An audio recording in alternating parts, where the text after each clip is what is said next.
will now be recorded. That's how I look at it.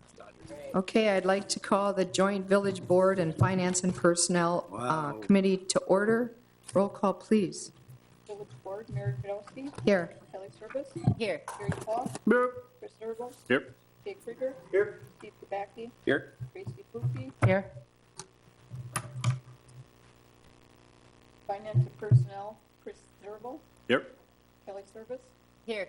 Tracy Poopy. Here. Allison Burnett. Here. You Tom got Self. dual roles tonight.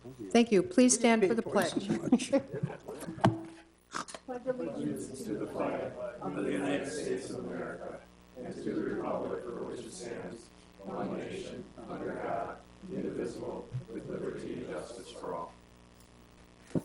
Please remember our men and women throughout the world in uniform. Okay, need an action on the agenda. I have no changes. Second. Motion and a second to approve the agenda as presented. All those in favor say aye. Aye. Opposed? Motion carried. Number 5, action items. Consider, discuss, act on amended agreements for on-site clinic and HRA contracts with Bellin Health. Joel? Thank you, Madam President. In your packet is obviously information related to amended agreements with Bellin Health to provide our on-site workplace clinic that we partner with the Ashwaubenon School District with. We've provided this on-site clinic since 2015, and it has been a resounding success for both our employees as well as the district employees. We do provide on-site clinic care for a licensed nurse practitioner, LPN, as well as therapy sessions for PT purposes as well. All told, we get utilization for about 70 to 75% of all available minutes for all practitioners from Bellin Health, which is an exceptional amount of value for our health plan participants. As part of the agreement, Bellin Health has 60 days to notify us of any pricing increases that they are proposing as a result of the services rendered for the on-site clinic, and they have since done that, and the stated agreements in your packet are to reflect those changes in pricing. It should be noted that Bellin has not increased pricing for over 10 years, so this is the first time they've actually increased their pricing proposal to us for these services. All told, the pricing increases vary based on the type of services rendered, but on average, they're about 3.94%. And on average, based on the amount of utilization that we have annually per year, that equates to about $3,456 of additional expenses based on that inflationary increase in cost. Staff has no concerns about the increasing in cost, just recognizing the increased costs of inflationary pressures, obviously impacting both our operations as well as medical and health-related professions as well. So staff does recommend approval of the amended agreements, and if so, would seek a recommendation and a motion from the committee and board.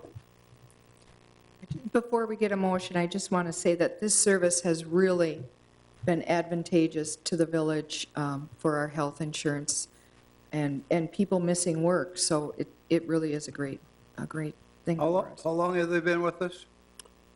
To my knowledge, 2015 was the first full year. 15? Okay. Okay. All right, if there's no other questions, I'll move to approve as presented.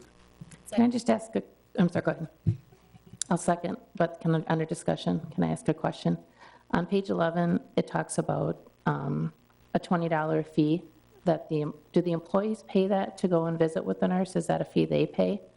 That is correct. There's a $20 kind of deductible upfront fee as a result of us going to a high deductible HSA eligible plan. They do need to charge the $20 in advance to ensure that their deductible has been met. If their deductible has been met, then they would not have that $20 copay, if you will, to utilize the clinic. So our administrator, UMR, United Healthcare, manages the deductible amounts for each of the employees. That information is provided to Bellin Health so that in the event that somebody has met their deductible, then they would not have that $20 co-charge. Okay, so then in B, when it says reduction to it, that would be what you're just talking about. So if they've met it, then they would not have to pay that? Correct. Okay, thank you. Okay. Any other questions? We have a motion and a second to approve. All those in favor say aye. Aye. Opposed? Motion carried. Thank you. 5B, 2023 Village Budget Review. Now, before we start, before I turn this over to Greg and Joel, I first of all just want to say thank you to all the staff over there. They worked very hard. Greg and Joel worked super hard on this. The budget did not start out so great looking, and they really did a great job in bringing everything together. My one thing that I want to point out today is in the village, there's on page 12 of your budget is the checkbook. I call it the checkbook that Greg makes every year. And this explains to everybody what you're paying for. So when if you have an average $187,000 home, if we take out the debt for our roads that we've had to build and the referendum, people are paying $910 a year for our services to the village. That's not a lot for all of the services we have in the village. And people that move out of the village call me all the time and they say, Mary, I want to come back to the village because we have such great services there. We have great staff that provide those services. So I just want to make a point of saying that. You're literally only paying $910. That's pretty low. So anyway, with that, I'm going to let Joel and Greg present this budget. Yeah, I think what I'll do is I'll kind of go through a short presentation and pass that on to Greg then as we go through kind of what we typically do annually is go through it kind of department by department, fund by fund. And I'll just echo Mary's sentiments to the group that Greg and his staff have done a phenomenal job in preparing this budget document. He's very creative in ways of trying to balance the budget and get to a point that we think is going to be very satisfactory both to committee and board. And then with that, the participation and effort that went into this budget from each department is phenomenal. They recognized very early on what our priorities are going into this budget cycle and really prepared and presented a budget that was workable for us to hit those target priorities that we had going through and preparing for this annual budget document. So we'll kind of talk on some of those priorities as we go through this presentation. So really quickly, I like to take this opportunity annually just to kind of give a recap as to why we do a budget and what the importance of that budget really is. There's really three budget purposes that are, I think, important to recognize. The first one is that we are required by law, so there are statutory requirements for us to prepare a budget. That budget needs to be balanced when it's adopted. We need to adopt the tax levy, and then we need to prepare the tax certification for the county so that tax bills can go out. And then theoretically, the budget year ends when the annual report is submitted to the state each year. So there are statutory lawful requirements that we have to meet.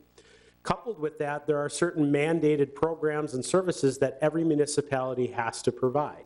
Those things would be like elections, snow and ice control, fire and rescue response, emergency management, stormwater management.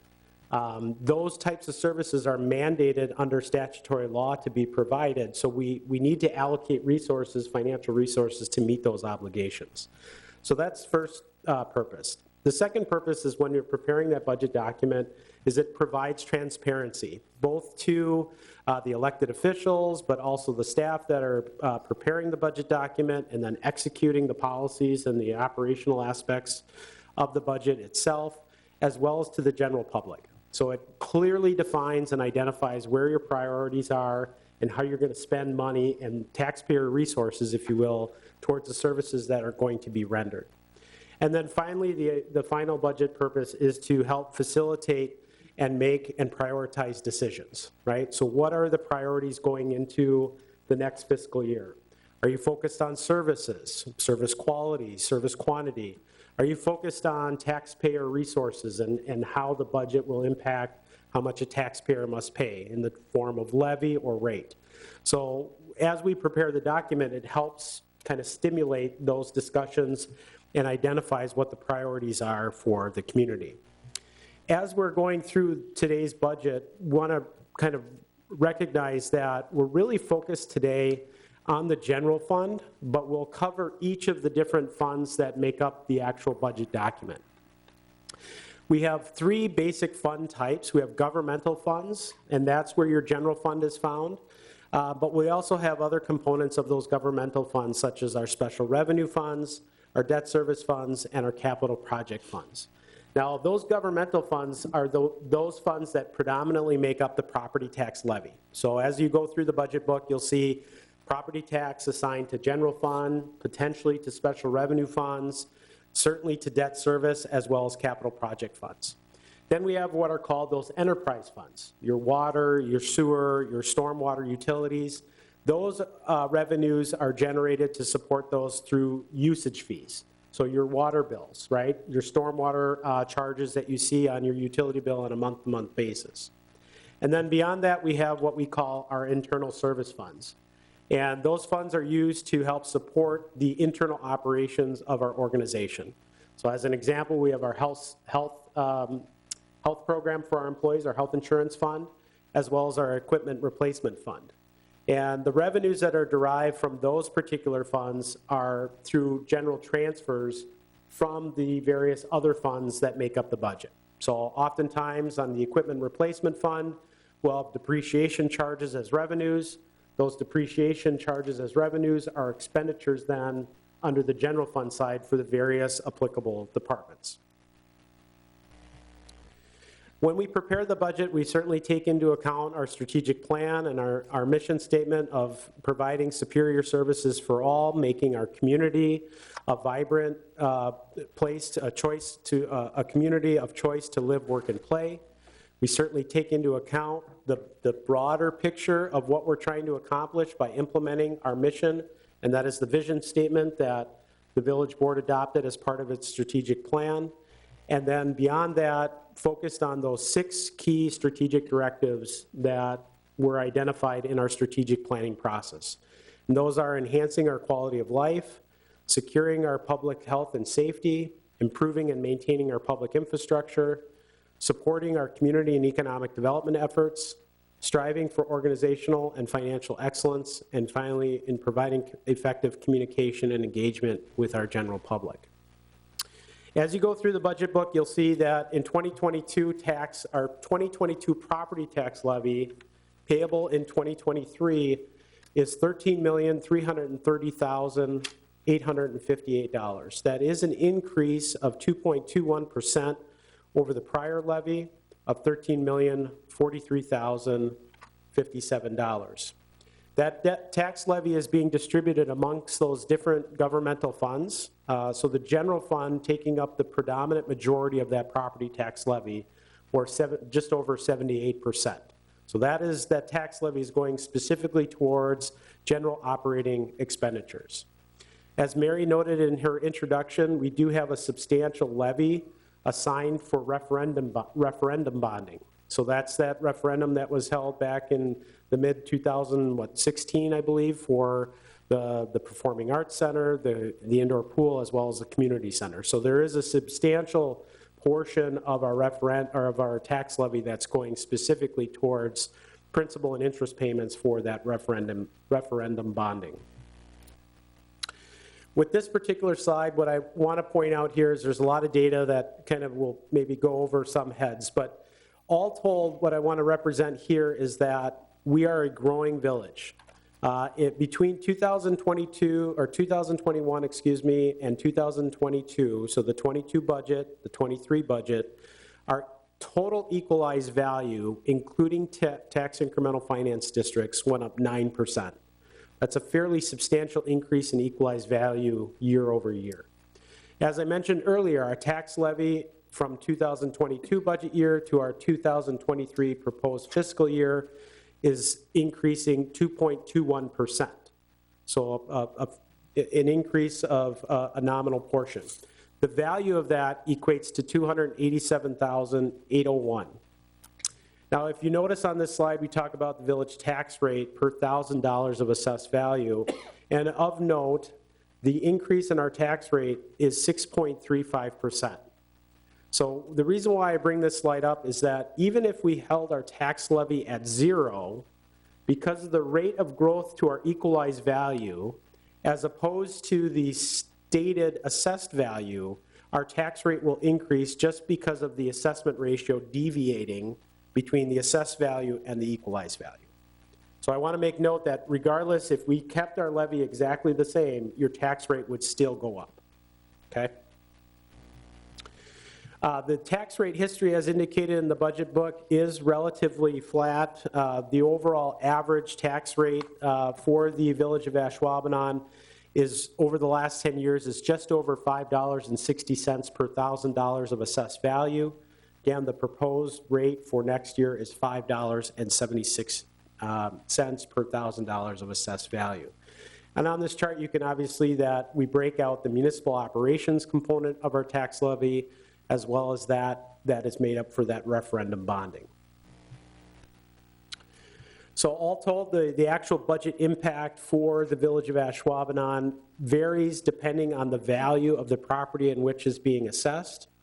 So on a $100,000 property value, the overall tax rate increase will result in about a $34.39 total tax increase for village services. Again, that's on a $100,000 value. If you have a $200,000 value home, that increase is $68.76. The median value for a home in the Village of Ashwaubenon is $187,300. So the difference in that total tax bill is $64.62 from 2022 budget year to the 2023 fiscal year. One thing I note on this particular slide, and it's a little bit difficult to see, but the average homeowner or average household pays approximately $127.37 per month for cellular phone service. Okay, so if I own a $187,300 home, so the median value home, I'm paying less per month in village property taxes than I am to basically carry a smartphone and have a smartphone available for my family. And that's a pretty substantial number. When I generally budget for my household, in particular for property taxes, I understand what I owe generally over the calendar year, and I save that amount of money monthly so that I have a sufficient savings built up so that when my tax bill comes, I can pay my tax bill. Many homeowners with a mortgage sometimes are required to do that in the form of some type of escrow account. So when you're thinking about it from a month-to-month basis, our services are really affordable for our homeowners. Now, one person might say on that previous slide, well, I certainly, if I'm an average homeowner of a $187,300 home, I'm paying well more than $1,000 in property taxes. And that's because when you come to the Village of Ashwaubenon and you pay your property tax bill here, you're not only paying for the village's portion, but we're also collecting for the school district, the tech college, Brown County, as well as the state if the state had a property tax. And so for every dollar in property taxes you pay for an Ashwaubenon school district resident, you're going to pay approximately only 33 cents of that dollar to the Village of Ashwaubenon. It's about 30 cents if you live in the West Appear School District. And so this slide basically breaks that percentage down between the two different school districts. And as I mentioned, the property tax levy for the village is increasing 2.21%, and the property tax rate for village portion of taxes is increasing just over 6.3%.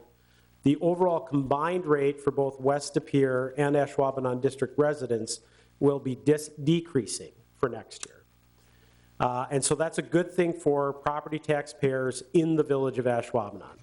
And that's predominantly the result of decreased levies from the school districts, for Ashwaubenon in particular, as well as decreased property tax levies for Brown County. And so that average homeowner in the Village of Ashwaubenon would be paying $3,081.39 in property taxes. That would be a decrease from last year as a result of that decrease in combined tax rate of about $106.77. So that average homeowner should see a decrease in their property tax bill based on the approved budgets that the districts and the county have already approved, pending the outcome of certainly the village's decision as relates to its tax levy. And so this is that checkbook.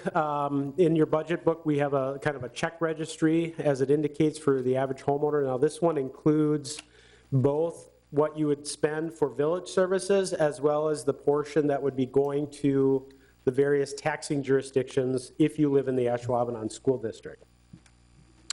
And so again, as I mentioned, the Ashwaubenon School District making up about just under 42% of your total tax bill. That's where the vast majority of your combined taxes are going towards. But if you were going to look at it at a service level for the village of Ashwaubenon, and again, if I'm equating this to my cable bill or my phone bill or some other monthly service, for public safety, I'm paying over the course of the year for an average homeowner of $451.37.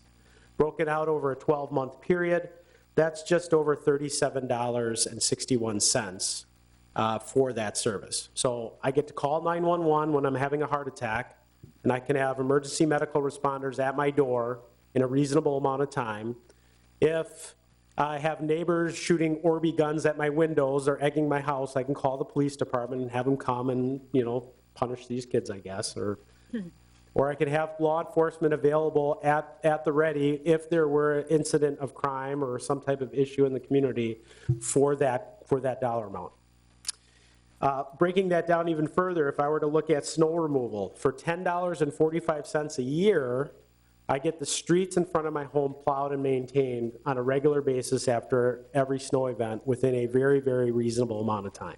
That equates to 87 cents per month. That's a pretty good deal.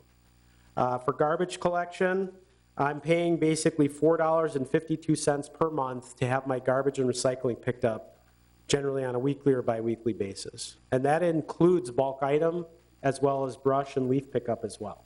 So it's a pretty darn good deal.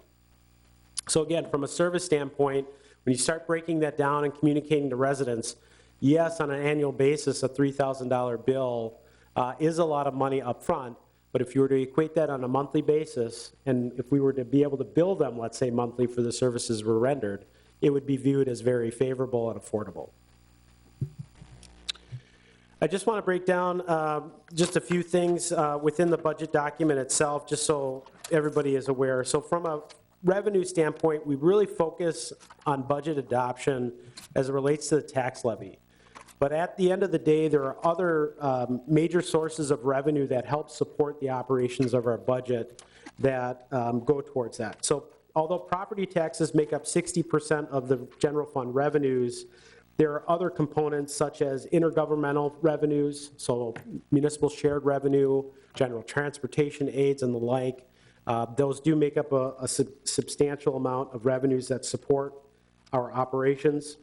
In addition to that, direct service fees for licenses and permits, so alcohol licensing, building permits, things of that nature do generate a substantial amount of revenue.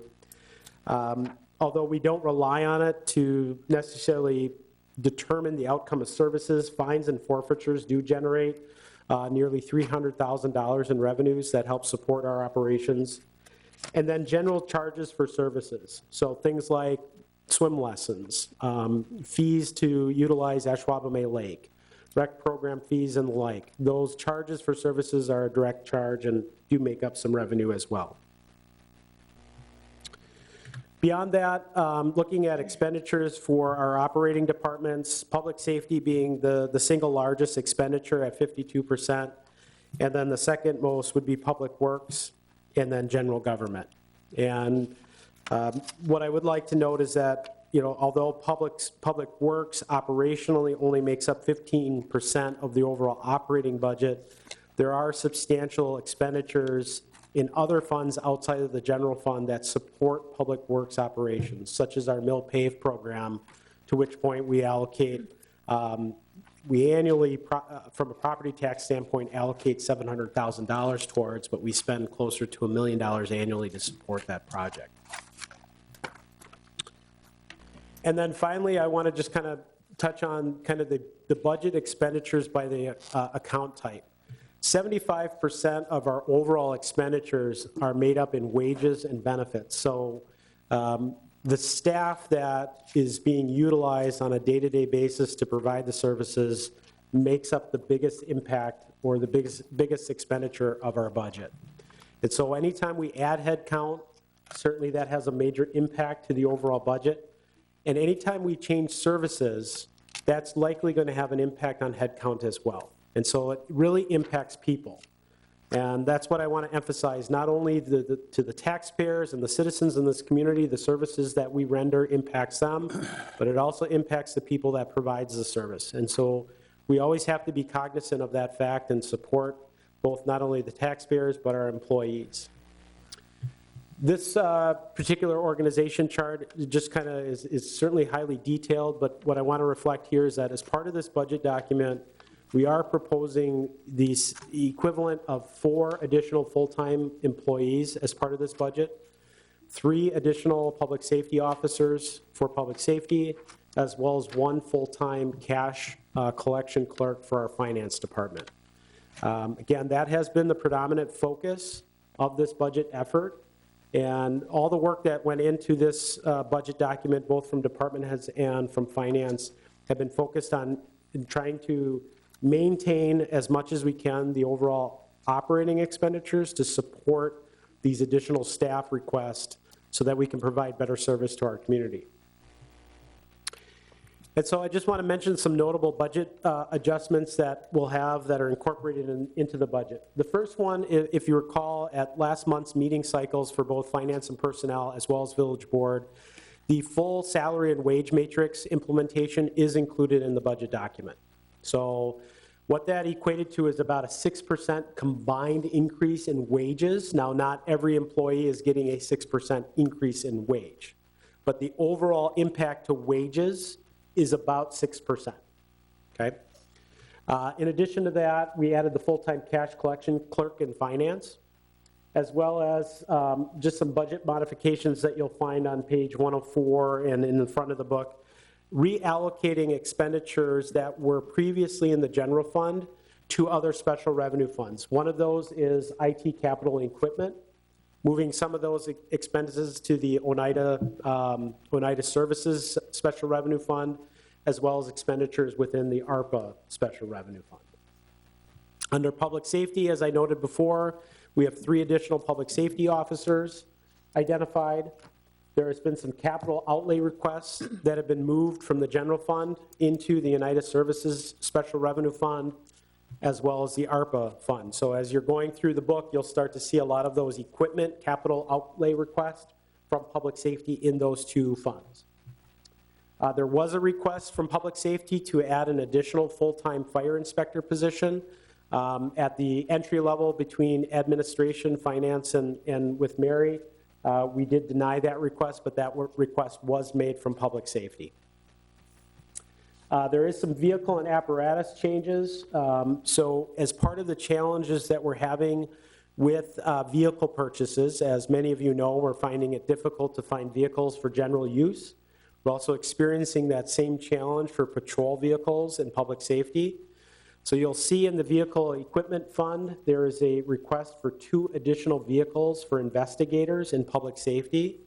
Administration requests that these vehicles be used for patrol vehicles. So if we get access to patrol vehicles, we would purchase patrol vehicles in lieu of the investigator vehicles, because that was our effort, is to continually go on a replacement cycle for patrol vehicles. After a 3-year tour for those patrol vehicles, they would work their way down to the investigators. Public safety feels that if patrol vehicles are not available this fiscal year, that we still do need replacement of those investigator vehicles, and we may find that it is easier to acquire general kind of vehicles for the investigators. So there is a placeholder there, but again, administration is requesting that we allocate the money in the budget, but we determine the purchase based on the availability of vehicles. Preference being the patrol vehicles versus the investigator vehicles. In addition to that, there is an engine pumper identified in the budget. That's placed there so that it has been acknowledged that the order would be placed. However, that pump or engine vehicle or apparatus would not be available for 32 months. So the expense to next year's budget would be basically the prepayment discount that we would make, but the delivery of the vehicle likely wouldn't happen until 2025, right? Ish, okay? So just a FYI on that, when you look at the depreciation expense, that depreciation expense isn't accounted for because the delivery and the full expenditure of that vehicle won't happen for a couple more fiscal periods. We are proposing some changes to paid on call and paid on premise wage adjustments, and that formal adoption would come back to committee and board at a future meeting. But that was a request that was made both by our Finance and Personnel Committee as well as Public Safety Department. On the Public Works side, not a whole lot of changes of a large-scale nature, but if you see some minor adjustments to some dollar amounts or reductions, the predominant modification there is the realignment of wage and benefit costs across funds. So again, every year, Finance takes a look at what are we actually charging to individual line items for the services that we were rendered, and then aligning the actual budgeted wages to those line items. So if you see an increase, let's say, in one account under Public Works and a decrease, let's say, in another, that's that annual realignment of wages based on what we're seeing in reality in our accounting. In addition to that, we've adjusted both in Public Works and Parks, Rec, and Forestry some line items related to contracted services and engineering services to reflect trends. So when we look at the last 3 to 5 years, if we're not fully realizing the expenditures on those trend lines and those expenses aren't being fully accounted for, then we'll make adjustments to those service contracts or those service line items. So you might see some decreases in contracted services.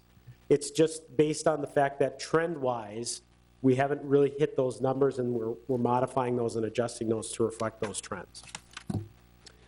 In Public Works, you'll notice there's some substantial increases in oil and fuel costs, and that's just based on what we're seeing for inflationary costs as it relates to oil and fuel. On the Park and Rec side, I do want to note there are a few projects that were moved out of capital outlay requests to the ARPA fund, in particular the Ashwaubenon chalet deck reconstruction. That's another one that's moved to a different fund that was moved to the building maintenance fund. So the requests were there. They were included in the budget, but instead of being attached to the general fund, they were moved to a special revenue fund so they don't have an impact on the overall tax levy. There were a number of projects that were planned that were incorporated by the Park Board.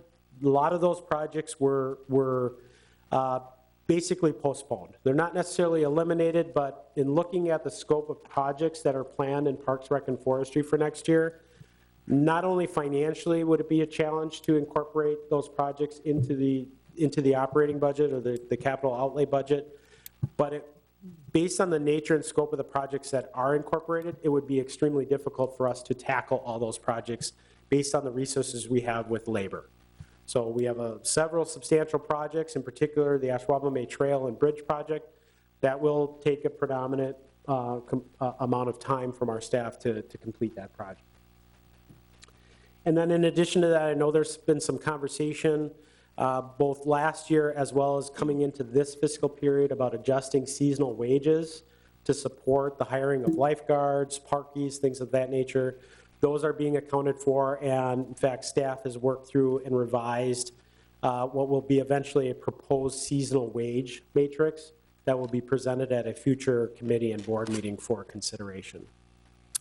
So with that, brings you to kind of that question discussion period. We can certainly answer questions that are of a general nature, but if you'd like, and Greg can certainly walk through fund by fund, department by department, like we do typically. Certainly the department heads are here, and they're willing and ready and prepared to answer whatever questions you have, and certainly defend whatever action items that they would like to see incorporated into the budget. Okay, any questions, comments? The only question I have, you've added personnel in several different departments. I've been asking for a code enforcement full-time officer for the last number of years. Our village has gotten in need of somebody full-time in doing that for the issues that have been brought up. I have not heard anything on that. Yeah, I think we recognize that as you have brought up in the past. Currently, what we're anticipating is that the current part-time code enforcement officer will be retiring at some point this year, to which point we would plan budget for a replacement of that individual and move that position to a full-time role beginning in 2024. So we put it off for another year again. Correct. Well, actually, you have a part-time person in there already, correct? Correct.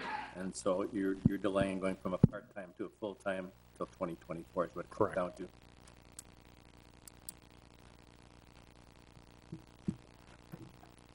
Any other questions, comments? I just wanted to say that I think all the department heads did a really great job. I was really impressed by the scope of projects they've completed this year, and just really proud to live here and to have such great staff on working for us every day. Thank you. I've got a question on the fines and forfeitures, the drop, because it is generally a pretty good revenue. Not that we want to be fining people, but why the drop of almost 8%? What do you attribute that to? And does that go back to maybe code enforcement, things like that? I think there's a variety of factors potentially there. I know we've had discussions, I know the chief has talked to the board a number of times when he did his review.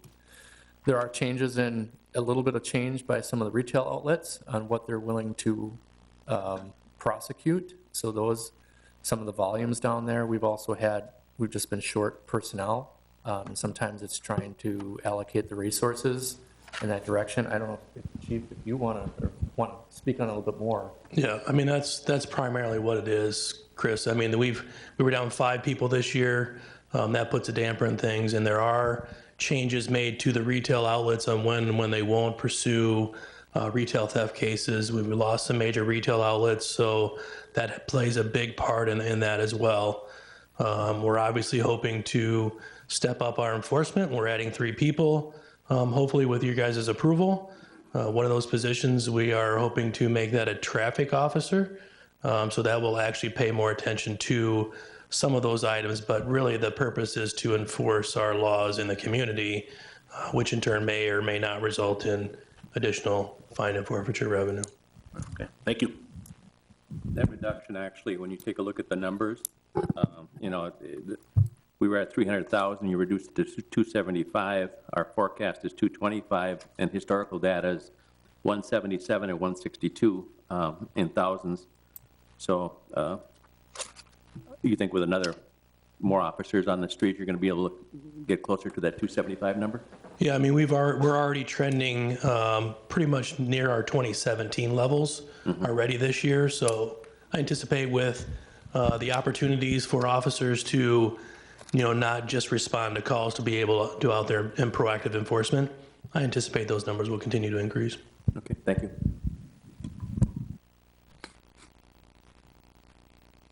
Anybody else have any questions, comments? Just a generic comment before we get into the numbers and that type of thing is, do you think our fund balance at 31.5% should be better reflected in our fund balance contingency goal? We've got it at 20%. I think a lot of municipalities are up around 25 or even 30 now. Do you think maybe we should change that balance via our fund balance policy? That wouldn't be a bad idea. We have not been hurt by that. So the rating agencies haven't addressed that. They haven't pointed that out as a concern, nor has the audit, other than I think they brought it up as just a point that many other communities are a little bit higher. I think we're fairly consistent in where we maintain our fund balance, and that helps. But certainly that's something, if the board wanted to address that, we could adjust our policy to something a little bit higher. If we're saying 20% and we're in the 30s consistently, you kind of want to get your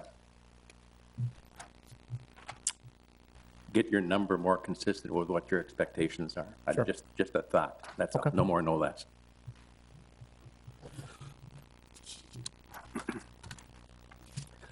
So what we typically do here is we will go through, kind of page by page, if you will, and as Joel alluded to earlier, the primary focus is the general fund, but keep in mind as we go through here, and he addressed most of those items, that there are some connections to specifically capital projects funds or ARPA or other special revenue funds.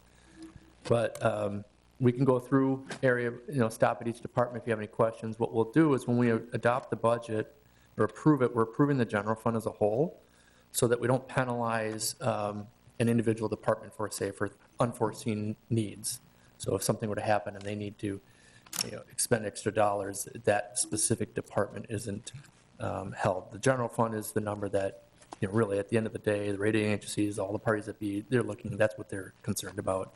And as Joel alluded to, things like public works, we have people costs that, within the departments, whether that's snow removal or, traffic control, that can vary year over year as reactionary to what's going on outside. For example, we had the storm last year. That set back a lot of budgets potentially for a couple weeks, Tim and his crew and some of the public works people. So sometimes we don't know, but we were able to react and respond accordingly. But I did want to say also, I'll jump on as well, I appreciate the budget process. It's a lot of work. This year, as Joel, it was probably the most challenging.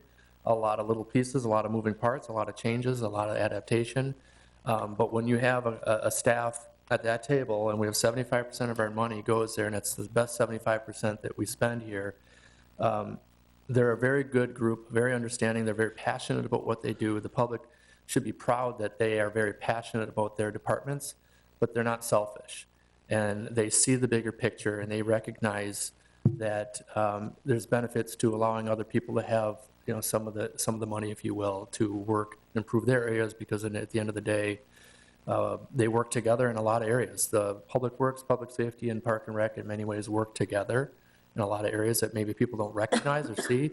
And so it's very, we have meetings and we may agree to disagree, but I think everyone walks out of the room and I don't think anyone would feel like there isn't a good justification for decisions that are made. So I appreciate what they do and they're willing. It's not easy. I'm just the finance guy sitting at a desk. I don't see the day-to-day like they do, but I do see the big picture, and sometimes they're zoned in on their areas, and I understand that. But it's a good group of people from the top down, all the way down to the clerks and everywhere, that people really enjoy working here. They're passionate about their jobs and they care about their departments. And whether we like or agree with what they want to do, they're very passionate about it, and that's awesome. So the service levels in this budget, the public should know, it's unique. I hear other communities, and when they struggle with budget, oh, what did you cut this year? And I say, well, yeah, there might be a few line item adjustments here and there, but I don't really view as what we cut. As Joel said, we kind of postpone projects because financially or resource-wise, we may not be able to get to them. But there are other communities that are having to cut services, genuinely cut a service. We're not doing bulk pickup anymore. We're not doing this anymore. We don't do that here. In fact, I would argue that typically each year, not only do we keep the services, but we enhance them in some way. Maybe not all of them, but a few of them at a time. This year, 3 officers is a huge enhancement to service to the community. So that's a big deal. But I appreciate what they do. So thank you, all of you, for your hard work and time. It's a tough time to do this, end of summer. They're very busy, but they're easy to work with. So it makes this a lot easier to do and complete. So wanted to just say that as well. I mentioned too today at the Halo meeting that 20 municipalities and 1 county went to referendum in November to add police and/or firefighters to their budgets. 3 of them did not pass, but 18 of them did.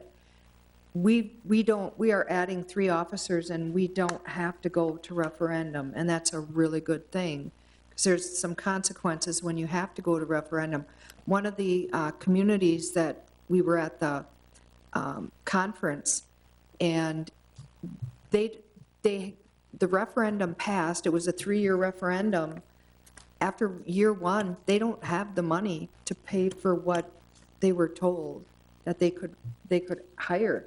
So there's a lot of issues out there. So we are extremely fortunate, thanks to all of everybody in this room, all the department heads, all the staff, that we're able to do what we're able to do without having to do that. So with that said, we typically, like, we'll start with general fund revenues, any questions, and then, the budget book, what we have in here, kind of a list of expenditures by department and then by account type. And then there is a page, 3 pages that kind of walk through the changes that were made. So the department heads submit a budget, and then we go through, as it's been talked about, and move things around. The chalet, for example, we can move that to the village building fund and not have an impact to the levy kind of thing, use existing funds. And then there's an explanation for those changes, and then it breaks it out so you can see each individual line item for, full transparency. You can see what's going on here. And then we get into each of the departmental budgets. So if you have any questions on revenues or general fund expenditures as a whole, we can start there, and then we'll move forward into each of the departments.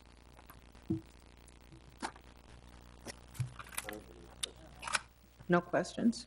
So you're basically starting out with revenues? Yep. Is what we're talking General about? fund revenues. Just a question on cable TV franchise fee.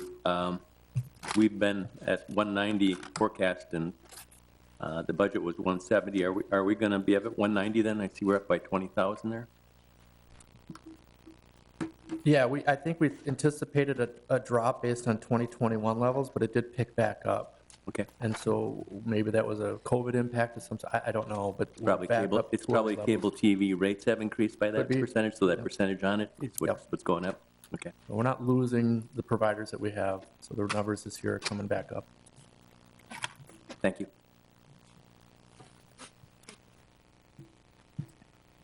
Any other questions on revenues?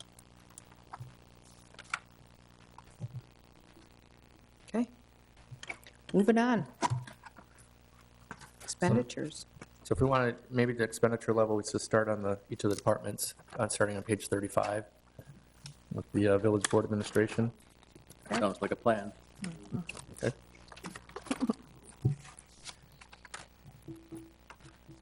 I think it's great that you have, you're looking at wayfinding signage for next year as part of the Village Board Administration.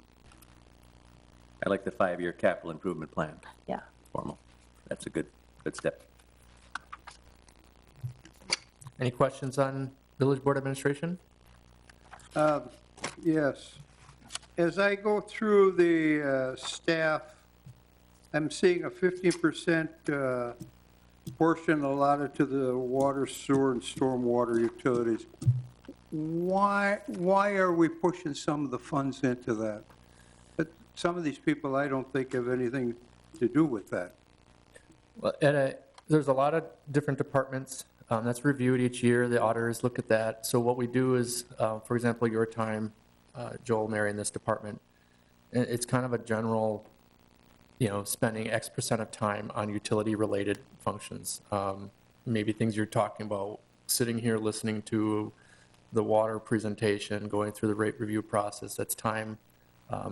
That's kind of a, if you will, a contracted service line of services that they're receiving, the utility. View the utility like a business. So from finance especially, we run their payroll, we run their AP, we run their billing services, we run their financial reporting services, et cetera. So that's why there's a large portion from the finance department allocated to those utilities. That's kind of where it is. This has just kind of been the standard in this department over the years. So, Has that been a general practice? yes, it's a general practice in most municipalities. It certainly would be a recommendation from the auditor, too, that some of those staff charges are assigned to the utility, even though I'm not necessarily going out and turning valves and exercising valves or checking hydrants. Still dealing with policy-related matters as it relates to both water, sewer, and storm. As an example, Mary and I met with Al to talk about a challenge or an issue with one of our users on the water side and the sewer side. So spend an hour, let's say, having a conversation about policy-related matters on deduct meters. No, that's assigned to the utility. So those types of conversations come up. If we have a HR-related matter, let's say we're hiring a new water utility operator, those are assigned to the utility. So it reduces the overall burden on the general taxpayers and assigns it more towards the ratepayers for the water and sewer service for the assigned work. I just don't want to see it to be a slush fund to keep adding more to it because of being a profit center, you might say. Yeah, I think both the auditor would certainly have some alarm or concern if they were, let's say, assigning 50% of my wages to the utilities, unless I was certainly doing 50% of my work within the utilities, as an example. And the PSC would have a concern with that too, as we report back to them. Okay. Yeah, Gary, this is not out of order. Most municipalities are in the same realm. Remember, we had to listen to that, we had that stormwater management presentation that we all had to listen to for a period of time. Okay. That's why that presentation was so long, so that we could get our 15% in. I was dreaming about it that same night, you know, I was, Well, I sure opened up a can of worms here. Okay, any other questions? Going to move on to municipal court. One thing of note in municipal court, this is another one of these adjustments for actual trend, was the jail fees, if you will. It's certainly a cost that if it's incurred, but trend has shown that we just aren't having that. I think it's consistent with what we talked about with the chief. And if they do, then they'll have a corresponding revenue increase if they were to have more jail fees, so. Otherwise, it's fairly status quo. And please note, when I say status quo, that's non-personnel services, because we've addressed it. Personnel services for every budget will be impacted by the wage matrix, some increases to health, dental, changes and things like that. So most of these departments you'll see within the supplies, contracted services, training is fairly status quo. The change to the point of pay credit card services and that, I'm assuming that has very much helped in our collection process. Yes, definitely. It's made that much simpler, and we are actually getting the money instead of having to fight to get the money. Yeah, the judge has brought that up a number of times over the years. When they can slide their card, they don't have to go to jail. That's kind of how he quotes it, paraphrasing. Yeah. So it does help a lot. No questions? We move on to the clerk's office, page 39. Some of those changes are, this is a large election year, so supply lines go down next year. It's not as large. Obviously, in 2024, there's a big election that'll go back up for that election time.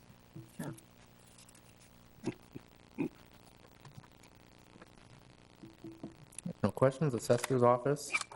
The one item to note there, other than a little bit of shifting around of some costs, the market revaluation that we talked about, Paul Diener was here, that's being paid with the ARPA funds.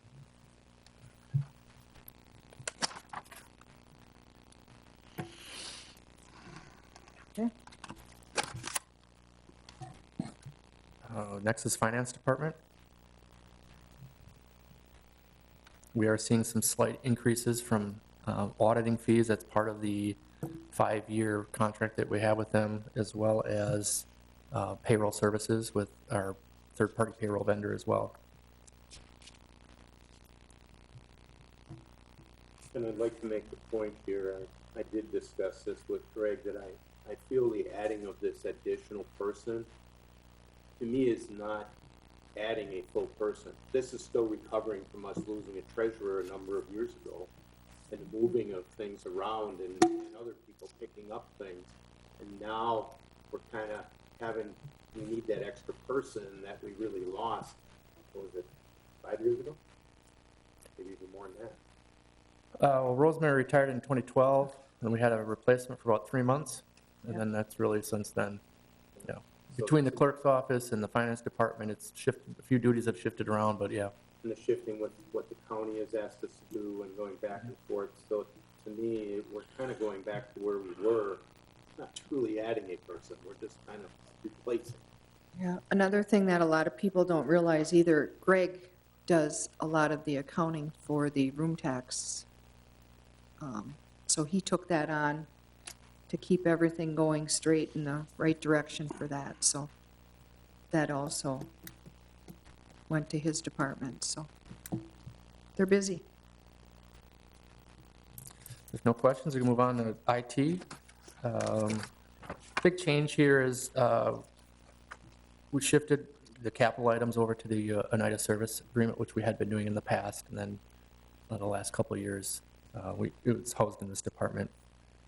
But overall, Jeremy's managing. We try to keep a steady level budget here. There's a lot of equipment needs, trying to stagger new servers and some of the larger ticket items so that we don't get stuck having to get 3 servers in 1 year. And so Jeremy does a good job of managing our whole infrastructure and equipment needs, and this includes internal computer replacements throughout the village and things like that. So this decrease is primarily due to equipment? Yeah, those dollars would be the same dollars just over in the United Service Agreement. Yeah. Okay. Greg, can I ask about the contracted service and computer consulting in there, what that includes? Is that Craig's contract, one of those, or? Contracted services are things, we have the Ningio, everyone's favorite email they get once a month, the Ningio training, and then a few other minor things similar to that. The computer consulting is Harbor Technologies, that's Craig, yes. And then I noticed total benefits went down by 13,000. I believe that's down back to where it was, I believe in 2022 budget, we had a position add, and the person is not participating in the benefit plans. So anytime we add a position, not knowing the name of the person or who it's going to be, we assume full benefits, and then sometimes people come on, they don't participate in full benefits, so that's what that is. It's readjusting the budget. I'm glad to see that we're going to look at the refreshing and redesigning the village website. Yeah. So that'll be. No questions, we'll go to building inspection.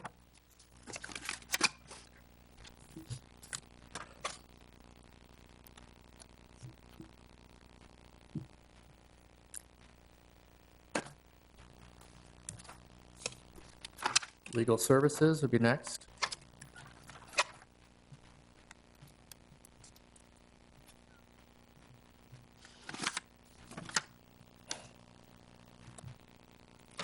And village hall maintenance. And What is the addition of the 7,100 for building and equipment repairs? I think that's more of a trend line, so sometimes the trend line's an add, Okay. sometimes the trend line's a Got it. decrease, so it's trying to be fair on both sides. Okay. And I should have noted earlier, Joel mentioned gas, electrics, and other WPS bill, you'll see that throughout, an increase overall. They provide us a projected rate increase, and we apply that into our budget.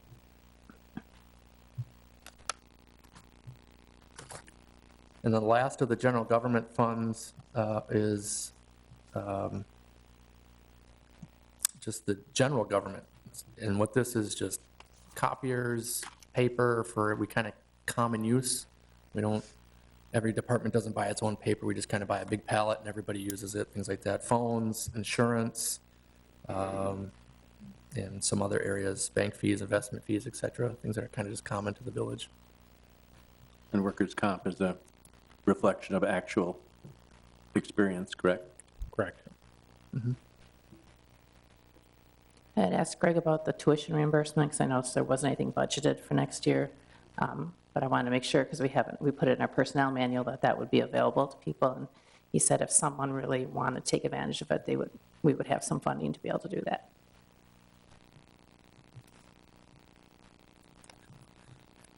So if no questions, then we move into public safety. So the public safety budget starts on page 53. And I'll let Chief respond to any questions.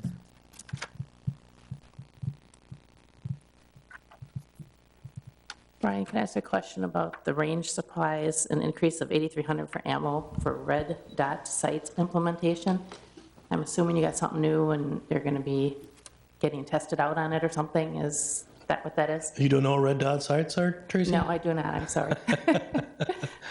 So red dot sights are kind of an aiming focus for the guns.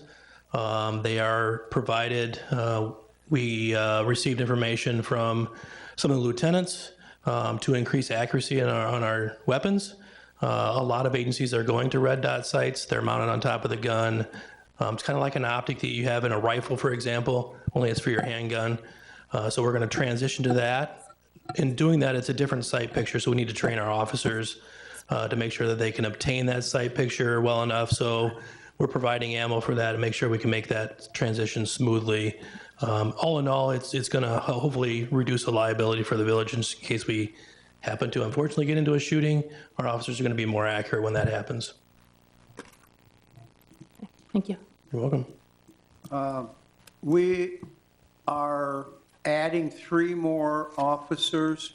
Chief, don't you have 3 that are in school right now being trained for officers? Well, those were replacement for hires. There was 2 actually, and they just graduated from the Law Enforcement Academy last week, and they're starting this week on their 0 week where they're getting trained on. But those were replacement officers that we're not adding. Replacement, okay. Correct, yep. All right, so then, We're still technically 1 short. We still have to hire 1 more to fill our current 51 sworn authorization level. so the 3 we're adding, you're still saying we're still short 1 then? Well, we're still short 1 right now. Right now, okay. Yep, Okay. and then hopefully when this gets approved, we add 3 more officers. We're planning on adding 1 in January. And then to offset, we're gonna try to add 2 more in June. So we'll have to go through more hiring processes, obviously, to do that. Hopefully we can find the right fit. It's not easy finding officers nowadays, so hopefully we can find good quality candidates for that. Okay, thank you. So Brian, just to clarify, so you next year are looking at adding 1 of the officers in January and then Yep. 2 of them in June? Correct. Because I noticed we took 100,000 out of the budget, so that would equate to that 100,000 by staggering them Correct. coming Yep. in. I'm not the finance guy, but Greg is, he can help you with that one. Yeah, you're right. Okay. I know I did a little analysis just based on growth within the village, and adding 3 officers here is just really keeping us at a coverage level at probably in the year 2020. If I based on, Aaron had sent me some information, and I just kind of saw how much is the village growing with housing units. So I'm not including all the trips to Oneida, I'm not including all the trips to the Woodside and all the other facilities. But if you just look at how many housing units, the increase in housing units, to me, this adding of 3 is just keeping us at a level pace, maybe even a little behind. But I think it's. I go with B on that one. We're still behind where we need to be. But obviously, we need to be able to grow within the department reasonably and also for the village as well. So, if you think about the presentation that we gave you, if you think about De Peer's services, we outpace them, and they're doing it between police and fire with 66 personnel. We're at 51. So I'd say we're pretty efficient in what we do.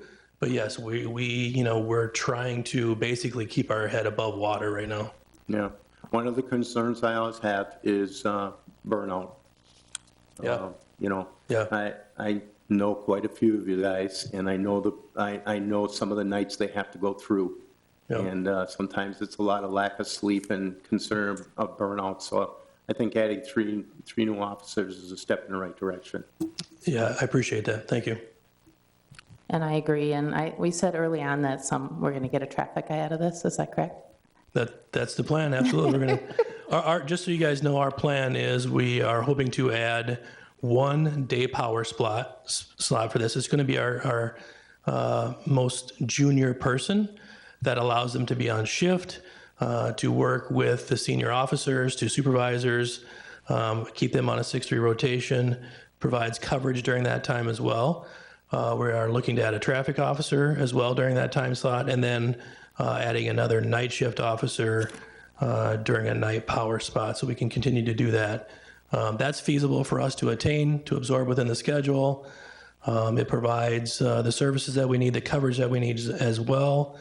And I think that if you ask anyone in the department, they're ecstatic to have this support from all of you, from the village manager as well, to be able to add these officers to help with that word look. Because you're right, burnout is tough. And we can plan for, the overtime events that we have in the village, and we're always increasing those with the Packer games, with marathons, whatever. We can plan for that. It's the unplanned overtime that really hurts us, and that's hopefully where we're trying to get some of this relief from. The intensity we see in this community is second to none in the state of Wisconsin. And the three officers here, as Jay has indicated, are definitely needed, and that burnout is a concern. There's no question about it. And I think they've done an excellent job over the years, and I think it's well appreciated by our citizens. So this makes a lot of sense. Yeah, I did thank you.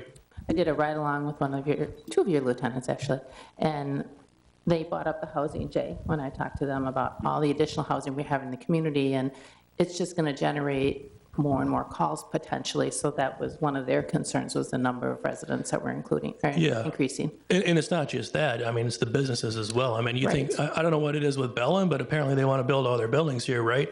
So our EMS calls are already up 41%. They're just going to continue to grow and grow with that. Yeah. Okay. Any other questions for public safety? Okay. Then we would move on to fire inspection. And again, to reiterate, there was a request for a position here that was removed from the budget. Just in all. Otherwise, their operating budget's fairly consistent in prior years. Are we keeping up with our fire inspections? That's one thing I've seen in municipalities in my career, is that's something that sometimes gets put on the back burner, and then the state comes after you and all sorts of good. We are not keeping up with our fire inspections. We have a plan to hopefully work on that. I think that the state has been very lenient with COVID and all the things that have come along with that. We continue to communicate with the state where we're at, but no, we're not keeping up with our fire inspections right now. So that is definitely going to be a point of emphasis in 2023. We're working on some municipal code language change to help with that. Instead of doing inspections twice being required to it, we maybe go down to one, so we can at least hit the businesses at least one time per year and make sure we're doing that. So short answer is no, long answer is we're working towards that goal. Thank you.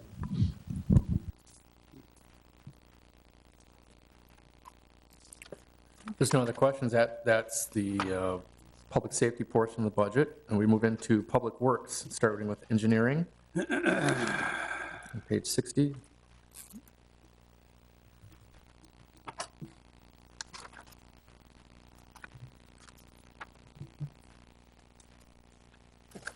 No questions, there'll be street administration to be after that.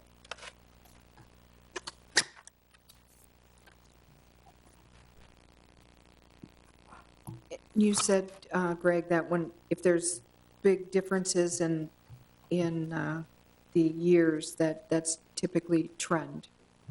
Yeah, I think in the public works, you're going to see a few departments where there's some trend adjustments. And I think as Brian gets more acclimated in his role, he will probably, address future needs and things like that. So I think sometimes there might be engineering things going on. I think what we're finding is a lot of those engineering needs are TIF related. So those costs are going within the TIF districts the last few years. So doesn't mean that something couldn't come up within the village operations.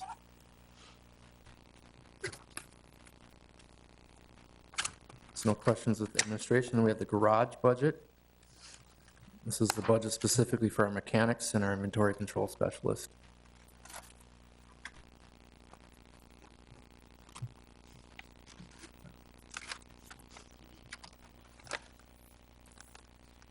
Then from there, really, we talked about this briefly, in the next departments all the way through labor for others from pages 65 through 72.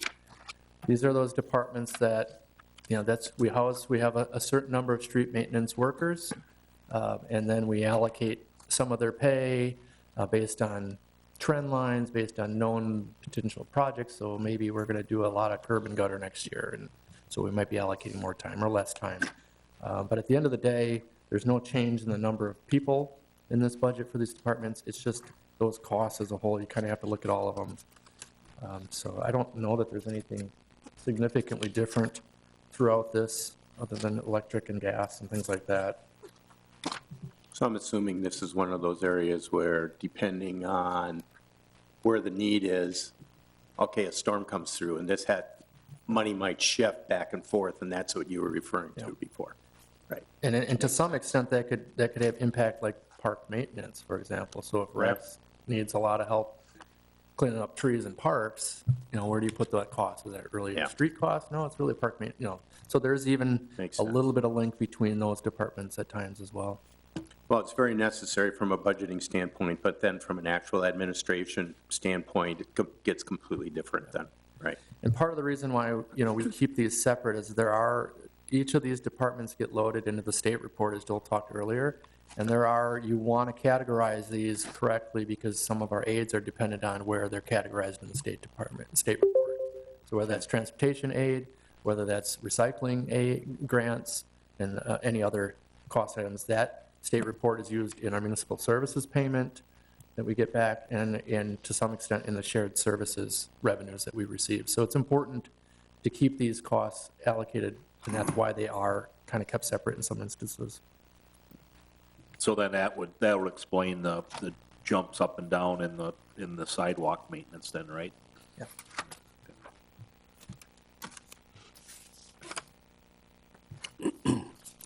So one budget on page 73 that I want to bring up was transit, because you've seen some numbers kind of moving around here. So transit, we get a monthly fee from the Metro, Green Bay Metro bills us for the bus service, and they kind of set a rate. And then they'll do an audit, and come June or July of the next year, they'll send us a refund. So the refund that's in 2022 is really for 2021, and so then you never have this really good indicator. And if you look at the numbers, 2021, we went from spending $220,000 to $34,000. Well, they got some COVID cash that they had to then pass along. So it's including the refund in there. So going forward, and in fact, they redid their whole model in some extent. So they've reallocated their costs to the communities. And so we're seeing a significant drop in our overall cost. The number in the budget is the true cost of the service, and any projected revenues are now going to be on the revenue page in here. So yeah, so just to kind of reconfirm that, there's kind of two things at play here when you look at trend line. The fact that we were kind of using this expense account as more of a pass-through, so we had the expense plus the revenue would offset it. So under 2021, for that $34,000, that's the expense plus the refund that kicked back to it to give us a net total. And then, as Greg had mentioned, going forward, we'll expense the actual expense in the expense account and then show the actual revenue on the revenue side. So when you look at the 2023 budget, you see $165,704. That's still substantially less than the prior year's net of $229,284, and that's primarily because Green Bay Metro changed their fixed route service in the village of Ashwaubenon, more or less eliminated substantial amounts of fixed route service in our community and went to these micro stops. And as a result of that, they reformulated their funding formula for all the municipalities serviced by Green Bay Metro. So Ashwaubenon actually stood to see a pretty substantial decrease. Other communities that maintained or increased their fixed route service, they had an increase. So we benefited financially as a result of that change. Now, one would argue that our service level has changed, but our costs obviously are reflective of that service level change as well. Do they do any people count on how many people use their service? Certainly, yep. I couldn't recite it off the top of my head in front of you this evening, but I can certainly get that information. They have a count? Yep. Okay. When they originally proposed the microtransit system, when I looked at the service that we were going to get, we lost a lot of long buses in our community, but people weren't using it. You know, that was kind of a common joke, that the bus riding in Ashwaubenon doubled. It went from 1 to 2. So there just was not a lot of people using it. So now with this micro transit, it's kind of an on-demand type system, and so it's reflective in what we have to pay, so.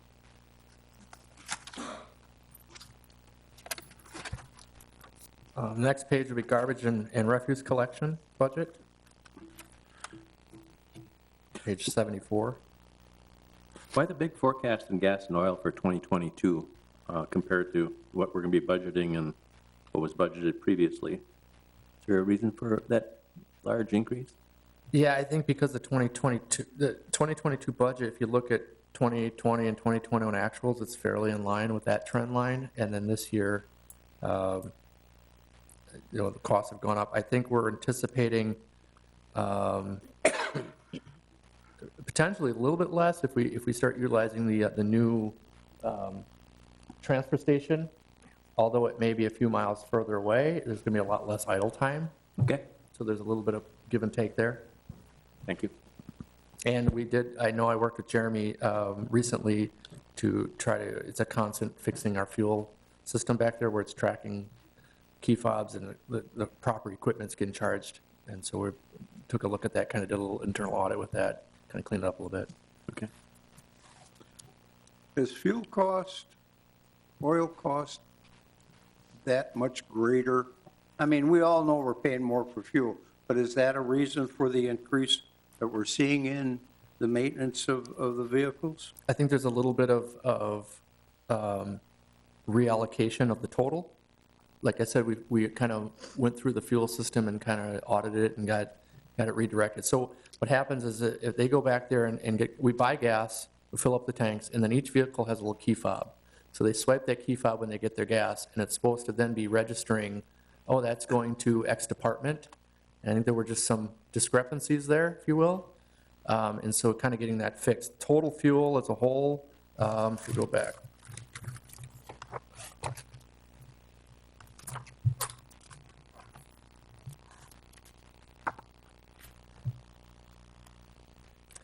Total fuel is only up 33,000 for the village as a whole, but if you look and say, well, how come this department is this much higher than that one? There's a little bit of reallocation fixing our, where that cost is going through that fuel system. So I'll get a report at the end of the month from the fuel system that says we spent, this much fuel was used, and these are the fobs that were swiped, and we're finding that, hey, this doesn't make sense. Like, for example, maybe recycling didn't have anything, because all of the recycling trucks were going against garbage trucks kind of thing, and we got that fixed. Nothing anyone internally is doing wrong, it's just somehow behind the system, when a new vehicle brought in, it may have been copied with a bad code in the system. So it's nothing any of the workers are doing wrong. They're taking their key, they're swiping it like they're supposed to do, they're tracking it, just the system itself wasn't necessarily monitoring the right vehicle against the swipe card. So, Okay. but this is one of those, you tell me what gas prices are going to be next year. So we're trying to probably a little bit of an increase just in case. And that could go down. It's kind of like recycling revenue. We had it really strong, in 2 months it's gone. Gas prices switch so fast sometimes on us. And the coming down leg is a lot slower than the going up, as we all know. We all know that. When you figure it out, let us know, Greg, okay? Yeah. So after recycling, these are all other departments. Landfill, where we're bringing, as I mentioned, we're going to pursue the green leaf landfill site, and hopefully that'll help alleviate some of our time and cost as well. And then there's weed control and wood chipping.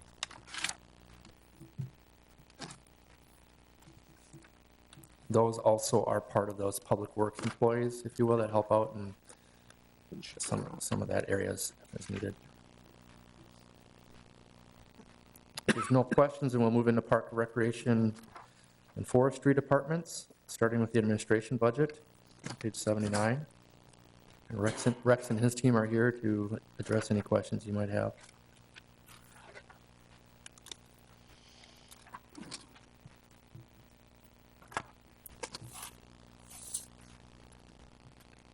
Park and Rec Department does a lot of things, and I thank you all for it because it keeps our residents busy.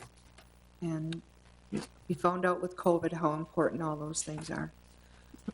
So maybe for this one's best is that there's the pool, there's the lake, there's youth rec programs, adult recreation programs, and then there are the, as co-sponsored, maybe if you just have questions in general, because sometimes, you know, for David's groups, there might be a little bit of commonality between some of the themes. But keep in mind, we did talk about the part-time wage matrix, which will kick in into this. I know that the lake and the pool have the lifeguard wage issue that we addressed last year, during this year.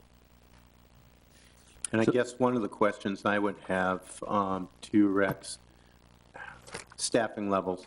I know you were almost forced to cut staffing levels because you couldn't find people. Based on this wage matrix and paying them more, are you still going back to your original levels to try to get, you know, the parks to have everything that you actually want to run? We're going to try to. Okay. We're hoping that the proposed wage matrix, the new rates, we condensed a lot of the positions, and rather than having like 23 different levels, which we had before, I think we narrowed it down to 7. So there'll be a lot more positions within each level. But you know, the wages, I want to say in general, and Greg and Joel, you can correct me if I'm wrong, on average, just to let you know, I mean, everything is up almost $3 per, I mean, give or take a little bit on some positions. But when we were paying a lot of the positions $9, $10, $11 an hour, and you see the signs of what everyone else is paying, we feel very fortunate that we had great kids still able to work for us last year in many of the positions, but in many of those positions we're actually short. A lot of the maintenance positions were down, park maintenance, forestry maintenance, seasonal game mower operators, we had a hard time. So we're hoping that at least by updating these wage matrices to make them fairly on the same playing field as the other businesses within our community, that hopefully we'll get, you know, to our full staffing levels, but at the very least, we'll be able to keep the ones that we have without them having to go look elsewhere to make money, typically for school or car insurance or whatever they need their revenue for. Since our experience was at the lake that we bumped them, how did that work out? Did we get to full staffing when we bumped them? Mel did a yeoman's job of recruiting the people and keeping them on board with that. So yes, it worked out, and we are very thankful for that. Excellent. So hopefully that same trend will happen with the rest then. We hope, yep. And I'll mention just on Melody's behalf too, that what we experienced last year with increasing our lifeguard wages was great last year. And it sounds like everybody's increasing their wages again, $2-3 an hour. And so we are behind the 8 ball again for next season. So as that wage matrix comes forward for approval, you will see that increase again for lifeguards, just to maintain that competitiveness with our other area municipalities. So we're having a price war over lifeguards. We have a better rec supervisor. No offense, Jeremy, but.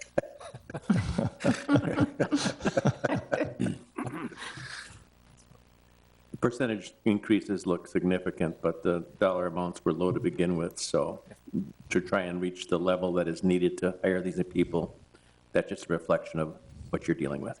Yeah. In the forestry budget, under the budget summary on page 96, there must have been a request for additional summer forestry maintenance employee to help with EAB workload. It says this position ad will be evaluated within the wage rate review. So is there going to be money for an additional maintenance person, or is that yet to be determined with this budget? It would be for, I believe, a summer person, correct, Tim? Yep. So I'll let Tim answer on that in terms of the need. I think Greg could probably speak to the question better than I can. So, yeah, in theory, it's, you know, looking at the matrix as a whole, as Rex kind of talked about, condensing down 20-some levels down to 7, it's then also looking at the needs in those areas. And so managing a budget number is part of that. So I think it's looking at, what's the plan? I wanted to address this budget as well because there was a drop of 50,000 in contracted services, and it's somewhat related, if you will. So there's always a need, and then the workload comes in. So for Tim's perspective, and you look at the trend line there, he's got a list of things to accomplish, and sometimes we get to them and sometimes we don't, and it's not anyone's fault, it's just the real world. We had a storm, we had things happen, we have COVID, we have contractors that might just want to charge you absorbent rates, and we're like, well, we can't do that. There's a lot of variety of factors. I think that through this wage matrix, though, it's not only identifying the wages, but then it's also reviewing the positions and how that all fits in there, and what are the needs within each of these departments. So, if he's got a need and that's managed through the budget, then that would get through part-time people. I don't know if that's necessarily a full-time, part-time person or just kind of seasonal, if you will, right? Because we're cycling through seasonal people all the time. Summer. So it would be during the summer season when Right. when the grass is growing, the flower planters, the beds, the different areas, the open areas throughout the village, the tree trimming, it encompasses everything, the weed spraying, the Phragmites treatments. Yep. It's never ending. Yeah, and I think at But times summer's the time that we do the most work. Right, we think we need 3, and if we need 4, we need a 4th. We have to address, we can't have weeds in the park, and we can't have, so it's either falls on the full-time people, then you're paying full-time people to do that kind of work, things like that. So I think it's just managing through that process, and if that's something that comes up and there's that need, or you could have a dry summer and nothing's growing, right? And then maybe we don't need 4 people, we only need 3 people. It's managing all that workload. And so I think part of that discussion we had with the contracted services was like, yeah, let's reevaluate that need. If it comes back and we're bidding it and it's work that has to be done, we have it noted in here that let's come back, let's have that discussion next year, and maybe we'll find that money again. But sometimes we put things in here, and we saw that through a lot of the contracted service lines where we think we're going to do stuff and stuff happens. So if we come back and that's the work that needs to be done, that's what I talk about this team and working well together. That's what we'll do. We'll find a solution at that time, and we'll make it work. So I hope that's clear. And there were some questions, and we can work together. It's not an issue where it never comes back. We don't take things out and never bring it back when it's needed to be done. So when there's weeds, you're going to take care of those weeds. So that's a refreshing perspective. Only if they're in Ashwaubenon, not if they're in De Pere. Not in the round. And to clarify, I am not going to take care of those weeds. Someone else will. You knew he was going to go there. I will help Tim find the resources to do that at the time. So also, in short, the summer maintenance, seasonal maintenance positions are being reviewed as part of that seasonal wage matrix. So it's not just recreational staff, it's all maintenance staff in parks, recreation, forestry, public works, streets. And I mentioned that earlier, also our paid on call and paid on premise staff on fire. So they're all incorporated in that revised matrix. Question for Tim, how's the ash removal going? I know it's a huge undertaking. We've fully completed wards 1 through 5, management areas 1 through 5, which is roughly the east side of US 41. We've done replacement plantings in the larger parks, being Smith, Argonne, and Ashwaubenon. In conjunction, the trees were provided with a grant from the New Water. So we actually finished that last week, just before the weather turned really cold. The contractor is slated to begin work in management areas 6 through 11 shortly. As soon as they finish up on their other projects, they'll be coming our way, working our way on our project throughout the winter into spring and summer. Thank you. Tim, are you replacing the trees that have been cut down? We are offering replacements. Is it a one-to-one deal? We are offering replacements. So if the resident is interested in having that replaced, we have the funding for that. I realize that. I guess I'm thinking of the parks. In the parks, no, not necessarily a one-for-one basis. For instance, in Argonne Park, we removed, there was kind of a woodsy area to the north end of that park, a lot of trees close together, and it didn't make sense to replace one for one. But what Rex and I do is we kind of look at the sites together, myself from a forestry standpoint and Rex from a recreation standpoint, and his visions for what those areas are going to be in the future. And we ensure that we have canopy cover in certain areas of the park and open spaces in others. So it's as bad as it is the removing as many trees as we are, there's the opportunity to improve our parks too by replanting in strategic spots. Okay, I got a person at Albinger Park that's complaining of all the number cut down and the only few trees planted in. So, We've got some trees coming there. pardon? We do have some replacements coming for Albinger Oh, Park. you do? Oh. Yes. That'll make this person very happy. I like what you guys did at Argonne. You got rid of the ashes, that were in those thick areas. But then what you did was, like you said, for I think we call the canopy cover, you added a number of trees in wide open spaces, which I think come next summer, that's going to be benefit. A lot of people are going to like that. Good. It's going to look nice. I like what you did. Yeah, and we just finished up, like I mentioned, with Ashwaubenon Park, and there's a lot of areas that Rex identified as, wow, this is a great spot for warm-ups, and the teams like to do gather over here, and the parents are here. So we look at all that stuff too from the big picture, but also try to make sure that we've got shade and canopy cover in different areas, but make sure we still maintain that open space and that green space. Okay. Any other questions for Park Recreation and Forestry? Okay. If not, we have two more budgets for the general fund, one being animal control on page 98. And then on page 99 is economic development. The only comment I have on economic development, and if you look at our strategic objectives, if there's one place I feel that we're short, Aaron does a fantastic job, but I still feel we're short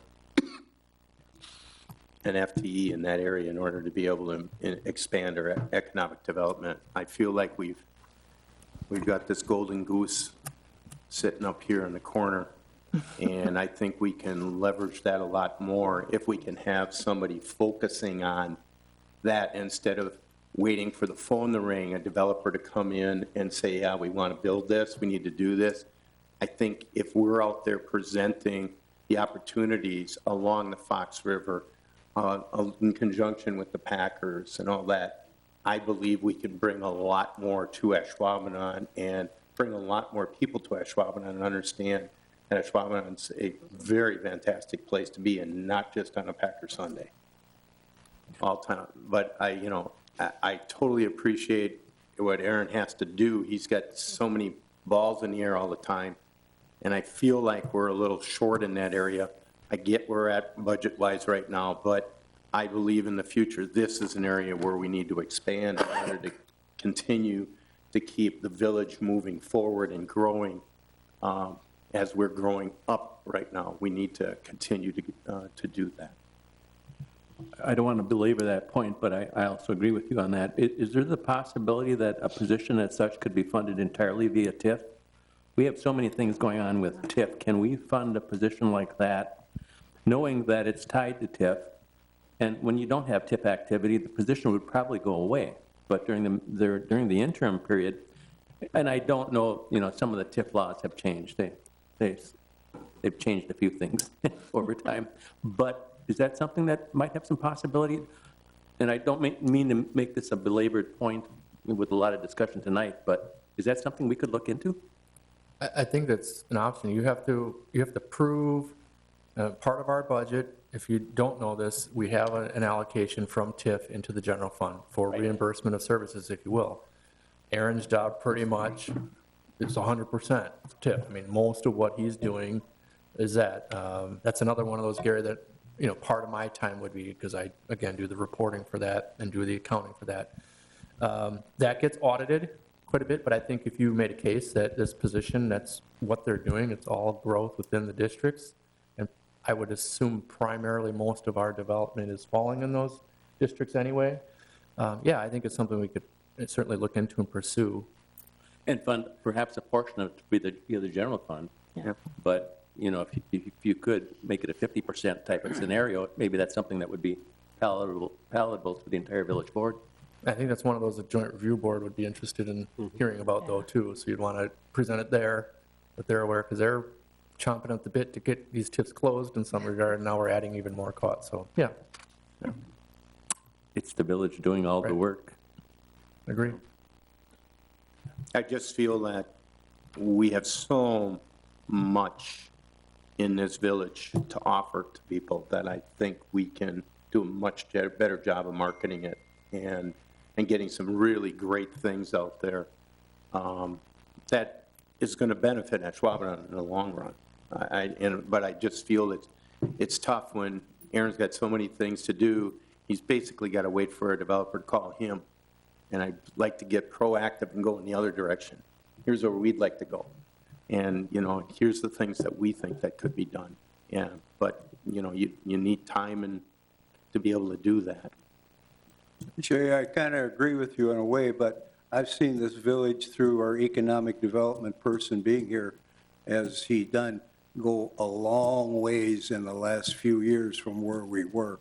So I think we've done a great job on promoting this village from, I'm saying 3-4 years, 5 years maybe ago, because it was not booming like it is right now.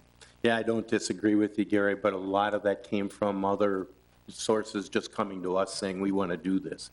And But I'm we, saying to we, turn we, it around. we go proactive. invested in that also. Oh, I don't disagree. I don't disagree with that, but I think we got a lot more.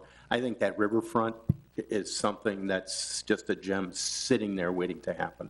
Well, look what we did with Aaron Station. I agree, but I think it can also be a commercial area as well. Yeah, that'll be seen. You mentioned earlier the 9% growth. Is that new growth in the village, or is this just change in market value? That's a combination of net new construction and a change in market value. So our net new growth last year, I believe, is 3.91%. And we weren't I'll have to pull it up, but we weren't percentage-wise, I don't know that we had the highest percentage of net new growth as opposed to our neighboring communities in Brown County, but we had the highest value of net new construction. Just because we're the second largest equalized value community in Brown County. So we are larger than the city of De Pere. Even though they have a greater population than us, we have a much more significant value in Ashwaubenon. 3.18%, excuse me. Thank you. And economic development is a timing thing. You may have opportunities at a certain point in time, but if you go 3 or 4 years down the road, it may not be there. It doesn't mean you can't be planning for that rebound again, but the bottom line is you have to be ready. And if you're more ready than others, be able to stimulate it in your community. So I don't want to belabor the point again, but I'm doing it again. It's something to take a look at, and maybe the board might want to take a look at that at some point in time in the future. Mm-hmm. Good discussion. Any other questions then on those budgets? Because it would wrap up our general fund. And we'd be moving into special revenue funds. So to define special revenue funds, again, these are typically funds that generate some other source of revenue stream. Although they can get tax dollars, typically they don't. So for example, park development gets park impact fees like that. We have a donation fund. Those are all just private donations, if you will, coming into the village for random items. The United Service Agreement is agreement dollars coming in, things like that. So we typically, if you want to just kind of go through, there's any specific questions on any of these, we can address those. The one thing I wanted to note with the United Service Agreement, again, a large portion of this are public safety related. We do not put the United Service Agreement funds into the general fund. We keep it separate. I think that works well for both parties. And then we allocate specific projects to these dollars. So a lot of this is public safety, hose replacement, tools, radios, et cetera, turnout gear, things like that. I have a question on park impact fees. Have we raised them recently? Is it time to look at that and see where we are compared to everybody else? If we need to bump them or? Yeah, I think with park impact fees, it would require us to do a park impact fee analysis again. So we wouldn't necessarily be comparing our fees per se against other area municipalities, but the rate is based on the needs that would be justified as a result of the increase in population or development. So it certainly would require us to go through that fee analysis again. Rex, I'm not sure when the last time we went through a park impact fee analysis was, but I suspect it's been a few years. Yeah, I want to say that, Greg, who is it that we worked with maybe about 6 or 7 years ago? I'm trying to remember the gal's name. Vicky Hildebrand? Oh, yep. And I'm trying to remember the... Virtual Cross, maybe? Yeah, that's where she's at right now. So we talked with her, Allison was village manager at the time, this is prior to Joel, and we talked about a couple different things about what we could eliminate and where we were at, and based on some preliminary investigation on similar communities and stuff, we were still above the norm and still bringing in what we needed to bring in based on what those needs were. So it wasn't a full-on report, but it was a fairly comprehensive review of where we were at with Vicky. I want to say it's probably about 6 years ago, Tracy. So it wasn't that long ago, maybe a year or two before COVID hit, and we seem to be doing pretty well.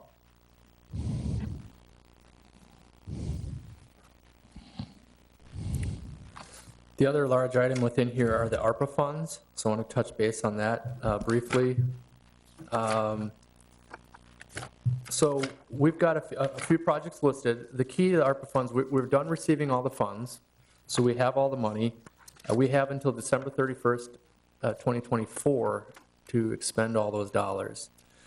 We had a couple projects that we anticipated doing this year, specifically the park maintenance building and the North Village Hall parking lot improvements. Those bids came in significantly higher than we anticipated, so we rejected the bids and we're rebidding that out. So we don't necessarily know those costs. However, we've identified some other projects that we want to complete, and based on then those bids, I think we kind of, we may have to scale back a little bit if we don't have the dollars. But I think what we'll do is come back to the board when those bids are known, obviously when the bid review, and I believe one of them coming up, right, Rex? Or is that something different? The bid review? The parking, or the Ashwaubenon Park Storage Building. Yeah, the park maintenance building will be out for bid probably within about 2 weeks. Yeah. So the other items of note in here, we have the Axon body cameras, which, if you recall, there was a 5-year payment plan on those. The first 2 years, I believe we were splitting costs with the Green Bay Packers, and then we had about $102,000 each year. So we thought, hey, let's get this off. We do have to set up a plan because there's going to be replacement costs down the road with those, but at least it gives us time to kind of work that into the budget. The market revaluation, and we're doing some video surveillance system upgrades throughout the village, around the village hall, garage cameras, et cetera. And then an ADA transition plan for some of the signalized intersections, I believe that we've talked about at the board level, at least put that there. Those are some of those other projects. So once we have bids, we'll know more what those other 2 projects will bid in it, and there might be opportunity to do some other projects as well, but that's what's out there now to kind of use up the funds, if you will. Not to send it on a tangent, but Brian, I noticed the other day when I was dropping off some brush that I saw these wonderful white pine logs laying in there, which are not brush. Do we have any camera surveillance out there where we can then be doing some code enforcement? Well, you know, I happened to see that this weekend going, I and did I too. thought, there is no way in heck that any resident brought that type of brush into the compost center.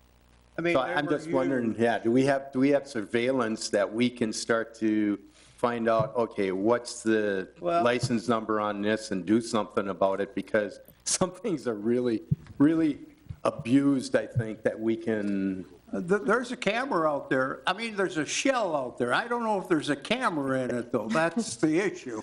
And I don't have So I an don't want to answer be for one that. to pull the new guy card, but I have everybody around me shaking their head yes, that there is a camera system. Oh, there is a, Good job. But with that, I'm somewhat skeptical of the camera system has the ability to read license plates, but I guess it does. So I learned something new today, and obviously that's something that we can look into, and I don't know if you want to touch anything, Nick? Yeah, Lee Van Elzen has come to me in the past about illegal dumping. Was able to provide vehicle descriptions, license plates, and we have been able to make contact and rectify those issues. So we do have that ability, and it has been done in the past.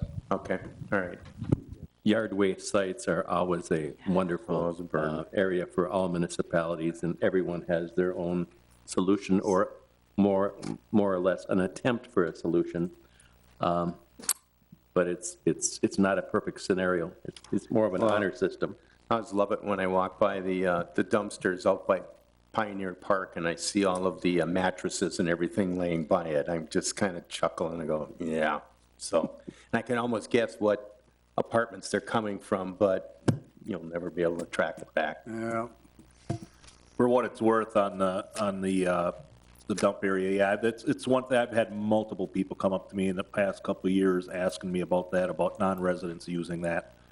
And I think that our residents feel like if they're, you know, if we're using their tax money, they'd rather keep it, you know, to Ashwaubenon residents, but how do you do that? But anyway, like I said, for what it's worth, I've heard that comment quite a bit. It is a balance, though, of maintaining accessibility and ease of use for residents. Correct. You know, so as much as there may Correct. be a few bad actors, I think if we can hopefully see that to be a minimal issue, just keep things easy and accessible, because this community makes it very easy to dispose of yard waste either on-site or off-site. And we certainly, I know a community I used to work in implemented a card system where you had to go fill up your card with an access. I mean, I We think don't when you wanna make do it that. too hard, you just encourage bad behavior. Right. I think it's more of just a monitoring, and when we find a extreme abuse, we need to do something about it, that's all. So, Well, we used to have a decal system here where you had to have the A in the corner of the. Yeah, what happened to the A's? And that didn't work all that well either. So bottom line is that I've been there a number of times. My wife will be bumping me. Why don't you go check that guy? Why don't you go check that guy? No, I'm not going to check that guy. But that being said, it's not a perfect scenario. But as you pointed out, it's a wonderful benefit to our citizens. absolutely is. There's a neighboring community that cracked down on their yard waste site, and ours got busier. So, yeah, Yeah. there are I've wit- professional wit- services that are dumping in our site, so. I've witnessed people from other areas dumping stuff at their mother's home or whatever, just on my street alone, when I look down it. I've seen it several times. I've seen people bring in stuff, even though they are a resident, and bring it into the community here, and we got to pick it up. You know, it's just not fair. But we do it once a month. Some villages or cities don't do it as often as we do, too. So what do you get? Right. So any other questions on special revenue funds? That, you know, we have the K-9 program, the DARE program, Citizens Academy and Cadets program from Public Safety, if you have any questions on those. The stadium excess sales tax, I believe that is going to all going to be used out. The board approved that we would use that for funding the VCB Discovery Visitor Center. So that will be cleaned out unless they send us another $182 next year, so. You know, Greg, you brought up a good point, the DARE program. Somebody asked me a question, is that still in existence yet? It is? Okay.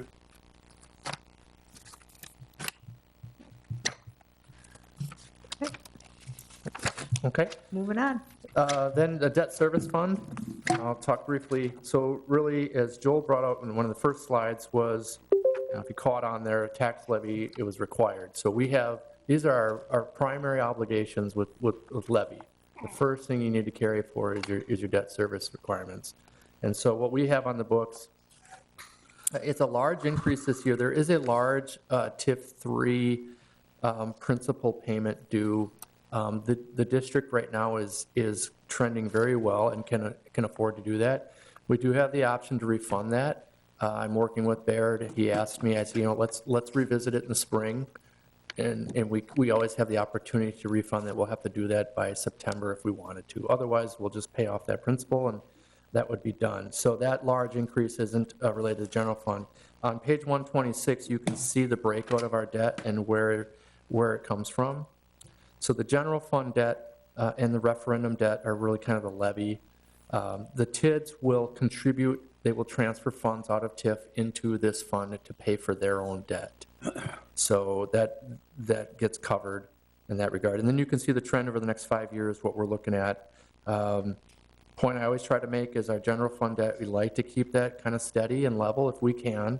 Doesn't mean we should just go borrow something to borrow something, but when we work with Baird to do that. So if we go to any debt we do, we try to make a nice level. They will also look at our portfolio and they'll say, hey, you got some big things coming up in TID, let's back in this so it kind of stays level. So otherwise, and then most of our projects in TIF are all capital-related, roads, things like that. We do not borrow for our mill pay program. We do not borrow for our equipment needs in the village. I believe most of that debt is road work, if you will, the large reconstruction projects, not the annual mill pave. That is very unique for us. A lot of communities borrow for their police vehicles or their public works vehicles or for their general maintenance of roads. That is a dangerous, dangerous precedent to set, and it's really difficult to get out of. So that's another area in the village from a fiscal standpoint that the board has been very good about not going down that road, and I appreciate that. So these numbers kind of are what they are. We can't really do much about it, so. We'll move on to capital projects funds. Similar, these are our funds that were allocated, that are designated to be their own to help track. They're kind of somewhat operational, if you will, in some regards, but not. They're capital projects. These do, in many cases, get tax levy dollars. So our street construction fund, we're building that up every year to address our mill pave program. So we can go through these one by one. We've got that, the village building fund, park and recreation, public safety, and then our TID projects. Street construction, I want to just talk about that one on page 129. If you recall, bids came in earlier this year really high. And we devised a plan, we worked internally to get a plan where we were going to use unallocated TIF funds, and as long as the roads are within the TIF districts, we're able to do that. When we bond funds, we don't, in the bonding language itself, we don't say we are specifically running from point A to point B on this road for only this. We use terms like road reconstruction, capital improvements, park enhancements, so that we're not tied necessarily to, and that's not a practice we do, that's common practice. So because of that, we had leftover funds from other projects that we could apply to the roads. So we didn't want to reduce the funding, we still want to keep ramping up, and so what we're doing is you're going to see an expenditure line of $500,000, while the other $500,000 is sitting in the TIF districts, in those budgets. So we're going to build up a fund balance so that next year, in 2024, we will hopefully continue to increase the amount of levy coming in there, start drawing off of that fund balance over 2024 and 2025. The plan would be at 2025 be back to zero, but have our levy in this fund be able to cover future mill pave needs. So it's a plan that we implemented earlier this year, and it's just a continuation of that plan. And of course, we can certainly address this or readdress it next year if we have a project that had excess, funds. Sometimes bids come in a little bit lower than we anticipated, so we have those extra funds available. That's a smart way to budget for the road reconstruction. It eliminates you having to kick the can down the road in tight years, so that's a wonderful method to fund street reconstruction. Yeah. And the goal here is to maintain our PASER rating, not get behind, because getting behind is very difficult to catch up. So there's a little bit of, hopefully, bids will not go much worse, that we can not only get the roads we wanted to get, but a few extras to kind of catch up a little bit. Just a question on the village building. It's up to 497 right now? Correct. Okay, very good. So we have funds there, and those funds also at some point can be, we have other projects coming online that could be used. We have the potential expansion of the garage coming, that would, I think that's what we're kind of eyeing these funds for right now. But those are, this fund balance went up. If you see some transfers in, we had excess fund balances in years past where we put it here for potential future project needs. And part of that is going to be, I know there's a study being done, or there will be more work on looking at the garage. We've got a lot of equipment. As we grow, we buy another truck, we buy another garbage truck. We're running out of space. And part of that's predicated with the public. Park and Rec is, their building at the park is hopefully alleviate some of that, but there's still other needs. So that'll get addressed over the next couple of years. Thank you.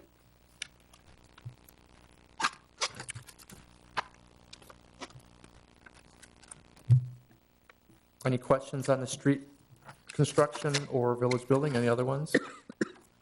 The only other thing I'll note of note is in the TID number 5 objectives, we are planning on doing a reconstruct of Morris Avenue from Holmgren Way to Oneida Street. That's in concert with the Hampton Inn hotel development. We need to increase or improve our water service to the hotel for them to be operational, and so that road's planned for reconstruction. And then it should state building 4 for the Element is being completed this year, so that last section of Element Way, the east-westbound section of Element Way is planned for reconstruction as well.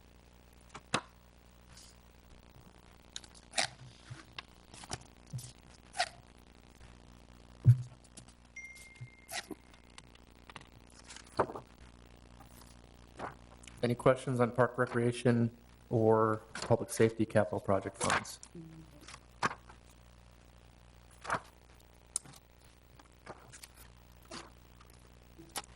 The public safety is 0 because those are all sitting in the Oneida service agreement. So when we didn't have the Oneida money, it was put to here, and now it's back.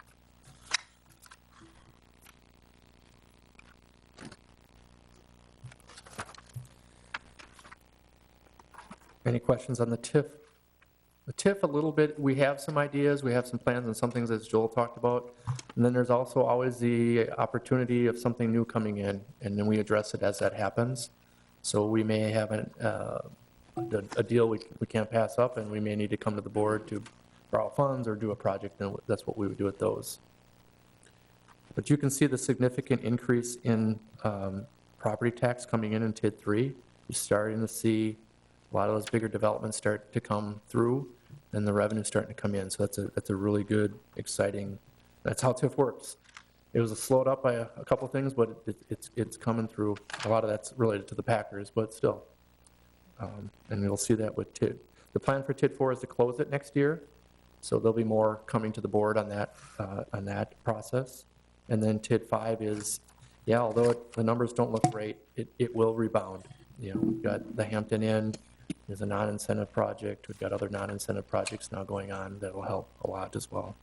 So you're projecting with TIF 4, with that coming offline, it's going to be approximately $1.8 million in the fund balance, ballpark? Yeah, ballpark. And that would be distributed to all of the taxing districts then? Yeah, I put my hat back on. I haven't done it since we did it with TID 2, so I got to remember how that all works, right? You have to give back 50% to tax relief, and then you have your shares to each of the jurisdictions. So we're not getting all that here at the village. Right, we'll get a portion of that. And I believe we're closing it slightly early, so there's some escrow that needs to be applied to pay off that last principal. Correct. for the existing debt that's on that TID. There are some components in TID for projects, I should say, that were planned, as an example, resurfacing the parking lot at Cornerstone to apply some of those funds as well. So our goal would be to utilize whatever fund balance we have towards those projects as to close out the project plan as well. Try to keep as much of the dollars located here in Ashwaubenon as we can. Yeah, it doesn't make sense to pass up these dollars and then bond to do a project down the road when we can just use these. Good planning. Any other questions on capital project funds? So then the next section is the enterprise funds. So this is our three utilities, the water utility, the sewer utility, and the stormwater utility. Fairly status quo again here with personnel. The big changes that we see are on the revenue side. So we did implement the rate increase through the rate review with the water utility. A portion of that will be in this one, and then there'll be another one that will impact next year's budget as well, 2024.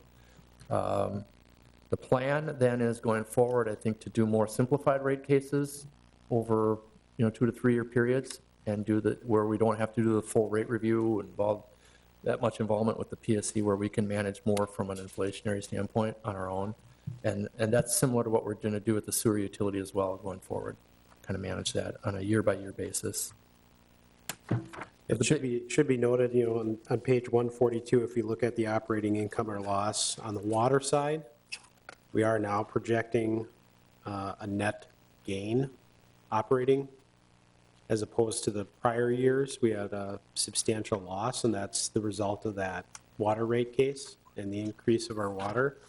Then conversely to that, if you go on to page 147 on the sewer utility, you can see that we have a net operating loss, and we've had a net operating loss for a period of years. Our recommendation will be to come forward to the village board with a rate increase sometime in the early part of next year to address or to reduce that operating loss on the sewer side. Just as a general reminder again, sewer rates are not regulated by the PSC. Those are determined locally, so that we can handle on our own. And as Greg mentioned, working to try to eliminate that operating loss over time through periodic rate increases to address those concerns. But we do have in the budget for the sewer utility an increase, correct? I mean, 3% for residential and 21% for, so you're talking about an additional increase beyond that? No, it'd be tied to that as proposed in the budget. Okay. Correct. Just wanted to make note that that operating loss is contingent on the increase of those rates.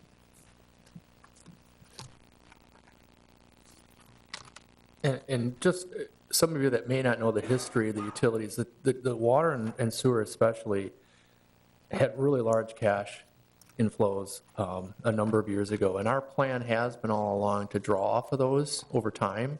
So yeah, why haven't we done more reviews and rates? Our cash position was significantly higher than maybe it should have been in some ways. So that was our plan. What happened is over the last couple of years, in conjunction with trying to get some rate reviews done, and part of the reason why we switched to audit firms, we had some trouble getting those done. And then also changes in costs from Green Bay Water and Green Bay Met, or New Water, excuse me, where they were passing along some of their cost increases. Those are our two largest bills within those, the buying water and the treatment services. And so it kind of hit us pretty quick. But we still have strong cash balances, and the plan with the PSC and why they allowed us to do a 2-year with the water was that we kind of proved that to them, and then we'll rebound, stop the bleeding, and then grow the balances back up over time. So that's the long-term plan. The stormwater utility is doing very well. The rates that were set up initially were strong. We have very active projects going on. As you know, all the stormwater ponds that have gone in the village over the last 5-10 years. And that will continue. Does that $551,000 number in stormwater utility under operating expenses operation, is that primarily for the remedial work we've been doing over the last year? I'm sorry, what line item? Under stormwater utility, under operation, I believe it's 551,000. It's on the first page there. Yeah, so the detail is in 151, so that's a lot of pond maintenance, contracted engineering services within those, all these, and that list of ponds, a couple years ago was half of that, so they just keep growing. Yeah, So- and I know you've done a lot of work Yep. this year in those ponds. Here? Sure. I'll pass that credit to Steve, so, Okay. sorry, I have not done any work in that capacity. But thank you. Any questions on the utilities? So then we move to internal service funds. Again, these funds are, basically it's a chargeback. So we, as our performance, we charge back each of the departments for their, for the number of employees, for example, in a department that have dental insurance, it's a chargeback. And the revenues in these funds are expenditures on the individual departments in the general fund. So we have a few changes with the dental and health. One noting we changed our tier levels. We used to have, well, in dental, we had two. We had single and we had employee plus and family were the same rates. Now we're breaking these out to four. We have single, employee plus spouse, employee plus children, child or children, and then family. So as a recommendation, it's all this information I think was presented to the board. It's gone through committees, but you're seeing it reflected in here. Our goal with health insurance, we made some other changes, added employee premium, adjusted some of the rate structure to help grow. We're going to see how this year plays out. You can see that we're projecting a $99,000 net position at the end of the year. We have a couple options that would come to the board. One of them being we have a built-in for 2022 a forgiveness of some of the premium. And there is the option that if we feel like the general fund is doing well enough that we could maybe not do that, that would add 50, 60,000. We also have the ability to transfer funds between dental and health. These are pre-tax dollars. We cannot transfer them back to a general fund budget. But within these two, because they're pre-tax, we could. The dental fund is higher, much higher than it needs to be. And I don't foresee that being an issue. We could potentially transfer over a sum of money to help. The plan that we have in place with the health plan is to, again, it will grow. We're just taking steps. Instead of really hard, rapid steps on the employees, it's going to be gradual steps.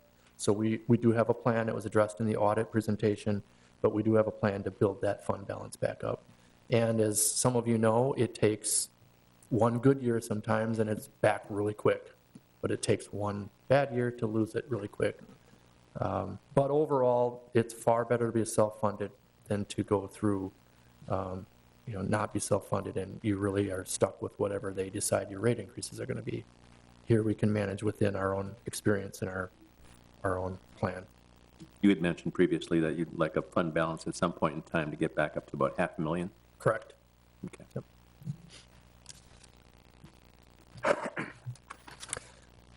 Then we have the equipment. The other one is the equipment replacements, which is really primarily just vehicles or some sort of attachment to a vehicle. We have a list of items here. We've brought this before the board throughout the year with plans to do what we've talked about, and some of these things are potentially already ordered, if you will, because of the timing of getting the delivery. Park and Rec has a pickup truck with a plow, a trailer, another backup pickup truck. Joel mentioned the fire truck from Public Safety, which may or may not come in my tenure here at the village. Not that I'm retiring soon, but that's just the world we're living in, and it's very difficult. So this is there's a bunch of other police vehicles. We have a garbage truck in there, hot patch for Public Works.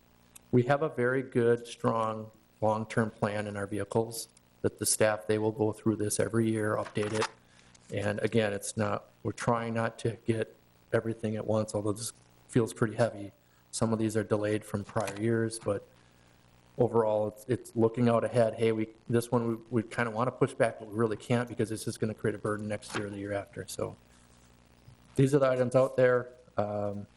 We have a good fund balance in this fund to absorb that, and it's just working really well. So any questions on any of these? I have a question for Brian, the Public Works Brian over there. There's too many Brians in this room. The hot patcher, I know I talked to Steve about that, and he was saying what a good piece of equipment it is. Maybe you can explain what it does. I know you've been using it pretty extensively this year. You've rented one, but explain to me exactly what that is and how that works. Right, so essentially what that is it's a bumper pulled trailer that essentially is like a tar kettle. So you would have the ability to go around. It does have an onboard compressed air unit on it. So you'd essentially blow the debris out of the cracks and then fill them with tar, which is asphaltic material, much like some may be familiar with seeing on the roads, the black stripes on the roads, filling the cracks. So that's essentially what it is. So it seems to hold up much better than when they do the crack filling, the standard crack filling. Have you seen it during the winter months, how it holds up during the winter? Will it hold up as well through the winter? Yeah, so there's two different types of material that you can run through. You can run regular just asphaltic tar, or you can run like a mastic, which actually has like an aggregate in it. And it all depends on, you know, the type of crack or the type of imperfection in the pavement. As for winter, I would say they're only as good as they're applied. So if you clean the surface well, you make sure that asphaltic material has something to bite into, it'll be just fine through winter. But if you essentially, if you do not remove the debris from the crack and the asphalt is not able to get in and adhere to the adjacent pavement, it's going to fail. I mean, it'll get tore off right away with the plow. So it's all on application, procedure, and technique. So it's a machine that you're familiar with and you think it's a good thing to have in the budget. So you've used it in the past and... Correct. Yep, I've seen one in operation, both with a contracted service and then also with municipal crews renting. So. Okay. So this has both crack filling and mastic application, can do both, or either? You can run either material in it, yes. Yeah, the mastic, they use that in Bellevue, Yeah. and that really works slick. Yeah. It's a different type of application for larger. Yep. Yeah, Yeah. you got it. I've noticed it's on a lot of, like Oneida Street, they must have been using it on a lot on Oneida Street. It just seems to be hold up better. It keeps it really flat so you don't get that ridge in it at all. I mean, as a bicyclist, it's really nice because you don't get that gap or that ridge that you could go down in. So, I mean, the little bit I've seen of it, it seems like a good product, but I just wanted to see your opinion on it. Right, and the mastic does have a small aggregate in it, so it's a little bit more firm and less pliable. So especially in warm temperatures, you'll notice that it's a little bit more of a harder material, but not to feel as though as in the winter it does not stay pliable. It does still stay pliable in the winter season. Okay. Thank you, Brian. No problem. Brian, what's our cost savings not having our own and not having to contract out or rent? The challenges with renting right now is finding someone that actually has one that's willing to rent it out. We've noticed it even in a previous municipality where I used to work at, just finding someone that's actually willing to rent theirs out, because most times a lot of the companies that used to rent them have sold them. It's actually the companies that provide the material are usually the companies that also rent it out. So it's not something that you can just rent out at, say, Sunbelt or United Rentals. It's nothing like that. It's more of a specialty rental that's provided by the company that actually sells the material. So it's different than what you're used to for normal equipment rentals. In a lot of the places that do rent them out, there's only two that I'm aware of. They do either have limited rentals available or they don't have any rentals at all. So I know other municipalities are somewhat working together to, try to, have some intergovernmental agreements to try to borrow them, but much like every other piece of equipment supply chain, there's just a shortage. So having one in-house would obviously allow us to use that piece of apparatus or equipment when needed. Right, okay, thank you. No problem. Okay. Anybody else have any questions, comments, concerns about the budget? I would just like to thank Joel and Greg and all of the staff. You did a great job on the budget. No, job well done. Yeah, great job. All you guys. So what we would ask then is, I think if there are no proposed changes, I think just a simple approve as presented will work versus going through each line and identifying the dollar amount. So, And just to reiterate, that point is, the approval tonight is basically approving it in draft form. The village board still needs to act on this item after a proper public notice has been issued, and so that plan would be for next week, Tuesday, at their village board meeting. So what you're approving tonight is basically the budget in draft form for publication purposes for the public hearing, thus the village board's formal adoption next week, Tuesday, As presented. as presented. I'll make that motion. Second. Okay, we have a motion and a second to approve the budget as presented. Any comments, concerns? Hearing none, all those in favor say aye. Aye. Opposed? Motion carried. Thank you. Okay, so we need, any comments? Otherwise, we need a motion to adjourn. So move. Second. We have a motion and a second to adjourn. Any other comments? Oh, are we done already? All those in favor say aye. Aye. Opposed? Motion carried. Thank you, everybody.